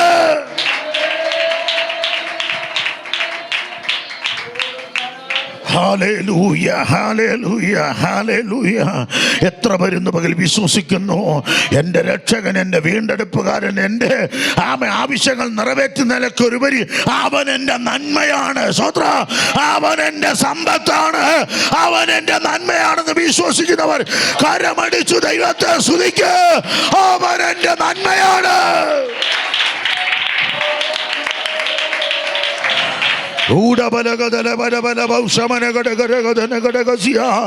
ക്രിസ്തു എന്റെ നന്മയാണ്, ക്രിസ്തു എന്റെ നന്മയാണ്, ക്രിസ്തു എന്റെ നന്മയാണ്, ക്രിസ്തു എന്റെ നന്മയാണ്. ഹല്ലേലൂയ. എത്ര പേർ വിശ്വസിക്കുന്നു ഇന്ന് പകൽക്കാലം? സ്തോത്രം. അവൻ എൻ്റെ നന്മയാണ്. ഒരു സ്തോത്രം പറഞ്ഞാട്ടെ ദൈവത്തിന്. ഹല്ലേലൂയ. പൗലോസ് പറയുന്ന പ്രമേയത്തിലേക്ക് വരാം. സ്തോത്രം. അപ്പോൾ എബ്രായ ലേഖനം എഴുതിയത് പിന്മാറ്റത്തിലേക്ക് പോകുന്ന ക്രിസ്തു വിശ്വാസത്തിൽ നിന്ന് അകന്നു പോയവരെ ക്രിസ്തുവിൽ ഉറപ്പിക്കാൻ പൗലോസ് എഴുതിയ ലേഖനമാണ്. ഇന്ന് പകൽ ഞാൻ നിങ്ങളോട് പറയാ, ഏതു പീഡനങ്ങൾ വന്നാലും വെച്ച കാല് പുറകോട്ടെടുക്കരുത്. ഒരു സ്തോത്രം പറഞ്ഞ്. ഹല്ലേലൂയ. സ്തോത്ര. പൗലോസ് പറയുന്ന ഒരു പ്രമേയം നിങ്ങൾ ശ്രദ്ധിച്ചേ. ക്രിസ്തുവോ വരുവാനുള്ള നന്മയുടെ മഹാപുരോഹിതൻ. ഇനി നിങ്ങളൊരു കാര്യം പറയാം. ഒരു ഹല്ലേലൂയ പറഞ്ഞേ. ഒരിക്കല് മോശ കാഹളമൂതി സമാഗമന കൂടാരത്തിൻ്റെ മുൻപിൽ, സമാഗമന കൂടാരം ദൈവം പറഞ്ഞപ്പോൾ ദൈവം ഒരു കാര്യം പറഞ്ഞു. ഞാൻ നിങ്ങളുടെ നടുവിൽ വസിക്കേണ്ടതിന് നിങ്ങൾ എനിക്കൊരു മന്ദിരമുണ്ടാക്കണം. ഈ സമാഗമന കൂടാരത്തിൻ്റെ ചുറ്റും 3 ഗോത്രങ്ങളടങ്ങുന്ന 12 ഗോത്രങ്ങൾ ചുറ്റിനും കിടക്കും. സ്വത്ര ഈ ലേവ്യ പുസ്തകം, ആവർത്തന പുസ്തകം നിങ്ങൾ വീട്ടിൽ പോയി പിന്നെ വായിക്കണം. പുരോഹിതന്മാർ കാഹളം ഊതുന്നതിന് പല അർത്ഥങ്ങളുണ്ട്. എന്ന് പറഞ്ഞാൽ ഒരു കാഹളം ഊതിയാൽ പുറപ്പെടാൻ സമയമായെന്ന. മറ്റൊരു സ്റ്റൈലിൽ കാഹളം ഊതിയാൽ, പണ്ട് നമ്മളൊക്കെ CSCയിലായിരിക്കുമ്പോൾ മണിയടിക്ക് പ്രത്യേകതയുണ്ട് അല്ലേ? ഒരു മണി അടിച്ചിട്ട് പിന്നെ 1 മിനിറ്റ് കഴിഞ്ഞ് 1 മണി അടിച്ചാൽ നമ്മൾ വരയ്ക്കും ഈ ഇടവകയിലുള്ള ആരും എന്ത് ചെയ്തിട്ടുണ്ട്. 1 മിനിറ്റോ 2 മിനിറ്റ് ഇടവിട്ട് പള്ളിയിൽ മണി അടിച്ചാൽ നമുക്കറിയാം ഇടവകയിൽപ്പെട്ട ആരും എന്ത് ചെയ്തിട്ടുണ്ട്, മരണപ്പെട്ടു പോയിട്ടുണ്ട്. സൂത്ര ആ മണി കുറച്ച് മണിക്കൂർ കഴിഞ്ഞ് 2 എണ്ണം അടിച്ചിട്ട് പിന്നെയും കുറച്ച് 2 എണ്ണം അടിച്ചാൽ അതിൻ്റെ അർത്ഥം അടക്കാൻ സമയം ആയി. ഇതൊക്കെ പണ്ട് സീസണിലുള്ളപ്പോൾ പഠിച്ചാൽ അല്ലേ? ഓരോ മണിയടിക്കും പ്രത്യേകതയുണ്ട്. എന്നതുപോലെ കാഹളം ഊതുന്നതിന് പ്രത്യേകതയുണ്ട്. ചില കാഹളങ്ങൾ ഊതുമ്പോൾ കൂടാരം മാറ്റിയടിക്കാൻ സമയമായിരുന്ന, ചില കാഹളം ഊതുമ്പോൾ ജനമെല്ലാം ഒത്തുകൂടാൻ സമയമായിരുന്ന. അത് കാഹളത്തിന് ഒരുപാട് പ്രത്യേകതയുണ്ട്. ആ ഊതുന്ന സ്റ്റൈലിന്, ആ കേൾക്കുന്ന സ്വരത്തിന് പ്രത്യേകതയുണ്ട്. ഒരു ഹല്ലേലൂയ പറയാമോ? മോശ അതിരാവിലെ കാഹളമുതിയപ്പോൾ ജനമെല്ലാം കൂടാരത്തിൻ്റെ മുമ്പിൽ ചുറ്റും കൂടി. എല്ലാം കൂടി കൂടിയപ്പോൾ എനിക്ക് മോശ ഏറ്റവും കൂടുതൽ ഇഷ്ടമുള്ള കാര്യം എന്നറിയോ? ആവർത്തന പുസ്തകം അവസാന പുസ്തകത്തിന് അവസാന വാക്യം ഒന്ന് വായിച്ചേ സഹോദരി. ആവർത്തന പുസ്തകം 32 അവസാന പുസ്തകം ആവർത്തന പുസ്തകം അവസാന വാക്യം, അവസാന അധ്യായം. എത്രാമത്തെ അധ്യായം? 34 അല്ലേ? അതിൻ്റെ അവസാന വാക്യം. യഹോവ അഭിമുഖമായി ഒരു സ്തോത്രം പറഞ്ഞാട്ടെ. യഹോവ അഭിമുഖമായി അറിഞ്ഞ മോശയെ പോലൊരു പ്രവാചകൻ ഇസ്രായേലിൽ. അഭിമുഖം എന്ന് പറഞ്ഞാൽ അതിൻ്റെ അർത്ഥം എന്നാ? മോശയൊക്കെ ദൈവത്തോട് എങ്ങനെയാ സംസാരിക്കുന്നത്? ഒരു ഹല്ലേലൂയ പറഞ്ഞേ. എന്ന് പറഞ്ഞാൽ നേരിട്ട് ദൈവശബ്ദം കേട്ടാ ജനത്തിന് കൊടുക്കുന്നത്. ഒരു ഹല്ലേലൂയ പറഞ്ഞാട്ടെ. ഈ കാലത്തിലും ദൈവം അത് ആഗ്രഹിക്കുന്നു. നേരിട്ട് ദൈവശബ്ദം കേട്ട് ജനത്തിന് പകർന്നു കൊടുക്കുന്ന ചില അഭിഷിക്തന്മാര്, ചില പ്രവാചകന്മാര്, ചില പുരോഹിതന്മാര്, ചില അഭിഷിക്തന്മാര് കാലഘട്ടത്തിന്റെ അഭിഷേകമായി ദൈവം തരുകയാണ്. സ്വത്രം വ്യക്തമായിട്ട് പരിശുദ്ധം എഴുതി വെച്ചിട്ടുണ്ട്. യഹോവ ദൈവത്തോട് അഭിമുഖമായി സംസാരിച്ച മോശയെപ്പോലൊരു പ്രവാചകൻ ഇസ്രായേലിൽ ഇല്ല. ആ മോശയ്ക്കുള്ള ഗുണം, ജനം എന്തു വന്ന് പറഞ്ഞാലും ഉടനെ നിൽക്കാൻ പറഞ്ഞിട്ട് ആമേ അതിപരിശുദ്ധ സ്ഥലത്തോട്ട് എന്ന് കർത്താവിനോട് ചോദിക്കുക, ഇതിൻ്റെ അർത്ഥം എന്നാണ്? ഞാൻ എന്നാ മറുപടി പറയേണ്ടത്? ഇതിനെന്താ ഞാൻ മറുപടി പറയേണ്ടത്? ദൈവത്തോട് ചോദിക്കുന്ന ചില അഭിഷിക്തന്മാര് ഇന്ന് പകൽ സ്വർഗം പറയാണ്, അടുത്തൊരു കൃപയിലേക്ക് എന്നെ തമ്പുരാൻ പിടിക്കാൻ വകയാ.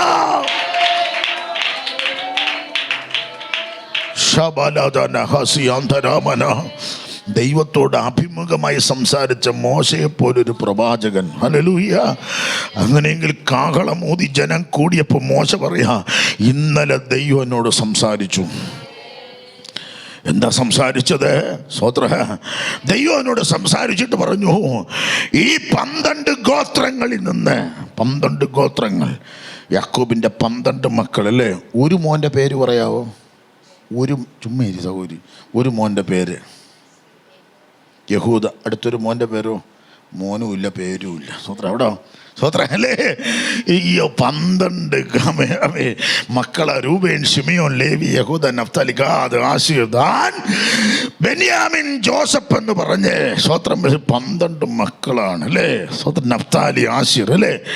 നഫ്താലി, ആശീർ, ദാൻ എന്നൊക്കെ പറഞ്ഞ് 12 മക്കളാണ്. സ്വത്ര മോശ പറയാണ്, ഈ 12 പേരുടെ കൂട്ടത്തിൽ നിന്ന് ഒരു ഗോത്രത്തെ പുരോഹിത ഗോത്രമായി വേർതിരിക്കാൻ പോവാ. ഇന്നലെ രാത്രി ദൈവം എന്നോട് സംസാരിച്ചിട്ട് പറഞ്ഞു, ഇതിനകത്തൊരു പുരോഹിത ഗോത്രമുണ്ട്, ഇതിനകത്തൊരു പുരോഹിതനുണ്ട്. നിന്റെ കുലത്തിൽ 12 മക്കളുടെ കൂട്ടത്തിൽ ഒരു പുരോഹിതനുണ്ട്. അതിനെ ഞാൻ വേർതിരിക്കാൻ പോകുകയാ. സ്വത്ര മോശ പറഞ്ഞു, ലേവി ഗോത്രം ഇന്നു മുതൽ പുരോഹിത ഗോത്രമാ. എന്നിട്ട് ബാക്കി 11 പേരോട് പറഞ്ഞു, നിങ്ങൾ 11 പേരും ജോലി ചെയ്യണം. ജോലി ചെയ്തിട്ട് അതിൻ്റെ ആമേശ്വത്രം അതിൻ്റെ ഒരു ഓഹരി എവിടെ കൊണ്ട് കൊടുക്കണം? ലേവി ഗോത്രത്തിന്. നമ്മളതിനിട്ട പേരാണ് എന്തോന്ന്? ദശാംശം. ഒരു സ്വോത്രം പറഞ്ഞാട്ടെ അല്ലേ? നമ്മളതിനിട്ട പേരാണ് ദശാംശം. ഒരു ഹല്ലേലൂയ പറഞ്ഞ്. ഞാൻ ഇന്ന പോലെ ഓർക്കുന്നുണ്ട്. ഇന്നൊക്കെയല്ലയോ സാലറി ബാങ്കിൽ വരുന്ന. പണ്ട് എൻ്റെ അപ്പനും അമ്മയ്ക്ക് ജോലിയുള്ളപ്പം ബാങ്കിലല്ല വരുന്ന, കവറിലിട്ടാണ് കൊടുക്കുന്നത്. സാലറി മാസത്തിൻ്റെ അവസാനം 29 30 ആകുമ്പോൾ കവറിലിട്ട് കൊടുക്കും. ഈ കവറ് ഇതേപോലെ കൊണ്ടുവരും. വീട്ടിൽ കൊണ്ടുവന്നിട്ട് അപ്പനും അമ്മയുടെ കൈവച്ച് പ്രാർത്ഥിക്കും. കവറിൽ കൈവച്ച് പ്രാർത്ഥിച്ചിട്ട് അപ്പൻ്റെ കയ്യിൽ നിന്ന് ദശാംശം 10 രൂപ കുറയത്തില്ല, കൂടത്തേ ഉള്ളൂ. എല്ലാം വാങ്ങിക്കും അമ്മയും. സ്വതന്ത്ര അമ്മയുടെ സാലറിയുടെ ദശാംശം കൃത്യമായി വാങ്ങിച്ചിട്ട് പാസ്റ്റർ കൈ കൊണ്ട് കൊടുക്കണം. അമ്മ കൈ കൊണ്ട് കൊടുത്തു കഴിയുമ്പോൾ അപ്പനും കൊണ്ട് കൈ കൊണ്ട് കൊടുക്കും. കുറയത്തില്ല, കൂടത്തേ ഉള്ളൂ. കൊണ്ട് കൊടുത്തേച്ച് കൈ കൊണ്ട് കൊടുത്തേച്ച്. ഇന്നല്ലേ സൂപ്പർ മാർക്കറ്റും മാർജിൻ ഫ്രീയും ഹൈപ്പർ മാർക്കറ്റൊക്കെ ഇന്നുള്ള. പണ്ട് ഇതൊന്നുമില്ല. അവർ രണ്ടും കൂടെ നേരെ ചാലയിൽ പോയിട്ട് ദൈവദാസന് വേണ്ട സകല സാധനങ്ങൾ 10-20 കിലോ അരി, അതിൻ്റെ സാധനങ്ങളെല്ലാം വാങ്ങിച്ച് പാസ്റ്റർ വീട്ടിൽ കൊണ്ട് കൊടുത്തിട്ട് ഞങ്ങൾക്കൊരു മുട്ടായി വാങ്ങിക്കും. സ്വോത്രം. ഇതൊക്കെ കണ്ടു വളർന്നതാ ഞങ്ങൾ. സ്വോത്രം. എൻ്റെ അമ്മയ്ക്കൊരു ഗുണമുണ്ട്. അവിടെ ഇരിക്കുന്ന സഭയിലേക്ക് ദൈവദാസൻ്റെ പേഴ്സിൻ്റെ വലിപ്പം എൻ്റെ അമ്മ അറിയുമായിരുന്നു. അമ്മ രാത്രി പലപ്പോഴും അവിടെ ഇരുന്ന് ദൈവദാസന്മാർ പറഞ്ഞിട്ടുണ്ട്, പാസ്റ്റേ എൻ്റെ പേഴ്സിൽ പൈസ കുറയുമ്പോൾ ഞാൻ രാവിലെ കാണുന്നത് പാസ്റ്റർ മമ്മിയായിരിക്കും. എങ്ങനെ അറിയുന്നെന്നറിയില്ല. ഞാൻ ചോദിച്ചിട്ടുണ്ട് എങ്ങനെ. ഞാൻ രാത്രി പ്രാർത്ഥിക്കുമ്പോൾ ദൈവം എന്നോട് പറയും, ഇടയൻ ഭാരത്തോടിരിക്കുക. സ്വോത്രം വിളിയ. അവിടെ ചെന്ന് എൻ്റെ അമ്മ കാണും. സ്വോത്രം വിളിയ. എൻ്റെ അമ്മ മരിച്ചപ്പോൾ അന്നിരുന്ന ദൈവദാസൻ എന്നോട്, ഇപ്പോൾ ജോസ് പാസ്റ്റർ ചിറയങ്കിടുന്ന ജോസ് പാസ്റ്റർ എന്നോട് പറഞ്ഞു, കൃത്യമായി ദശാംശം വയ്ക്കുന്ന ഒരു ആൻറ്റിയായി ഇപ്പോൾ മരിച്ചത്. എൻ്റെ അപ്പം മരിച്ചപ്പോൾ ഞങ്ങളുടെ പാസ്റ്ററിനോട് പറഞ്ഞു, 1 രൂപ പോലും കുറയാതെ കൃത്യം ദശാംശം വെക്കുന്നൊരച്ഛനായിരുന്നു. ഒരു സ്വോത്രം പറഞ്ഞാട്ടെ. അതൊരു ഭയങ്കര അനുഗ്രഹമാണ്. ഒരു ഹല്ലേലൂയ പറഞ്ഞാട്ടെ ദൈവത്തിന്. അതൊരു ഭയങ്കര അനുഗ്രഹമാണ്. ഒരു സ്വോത്രം പറഞ്ഞാട്ടെ. പോരാ, ശക്തമായിട്ട് സ്വോത്രം, ശക്തിയോടൊരു സ്വോത്രം പറഞ്ഞേ. Price the Lord. ഹല്ലേലൂയ. ഞാൻ ദൈവത്തിന് സ്വോത്രം ചെയ്യുന്നു. ഞാൻ ദൈവത്തിന് സ്വോത്രം ചെയ്യുന്നു. ഹല്ലേലൂയ. 2019 ഞാൻ എൻ്റെ പ്രാവച്ചമ്പല സഭയിലിരിക്കുമ്പോൾ ഞാൻ സ്വോത്രം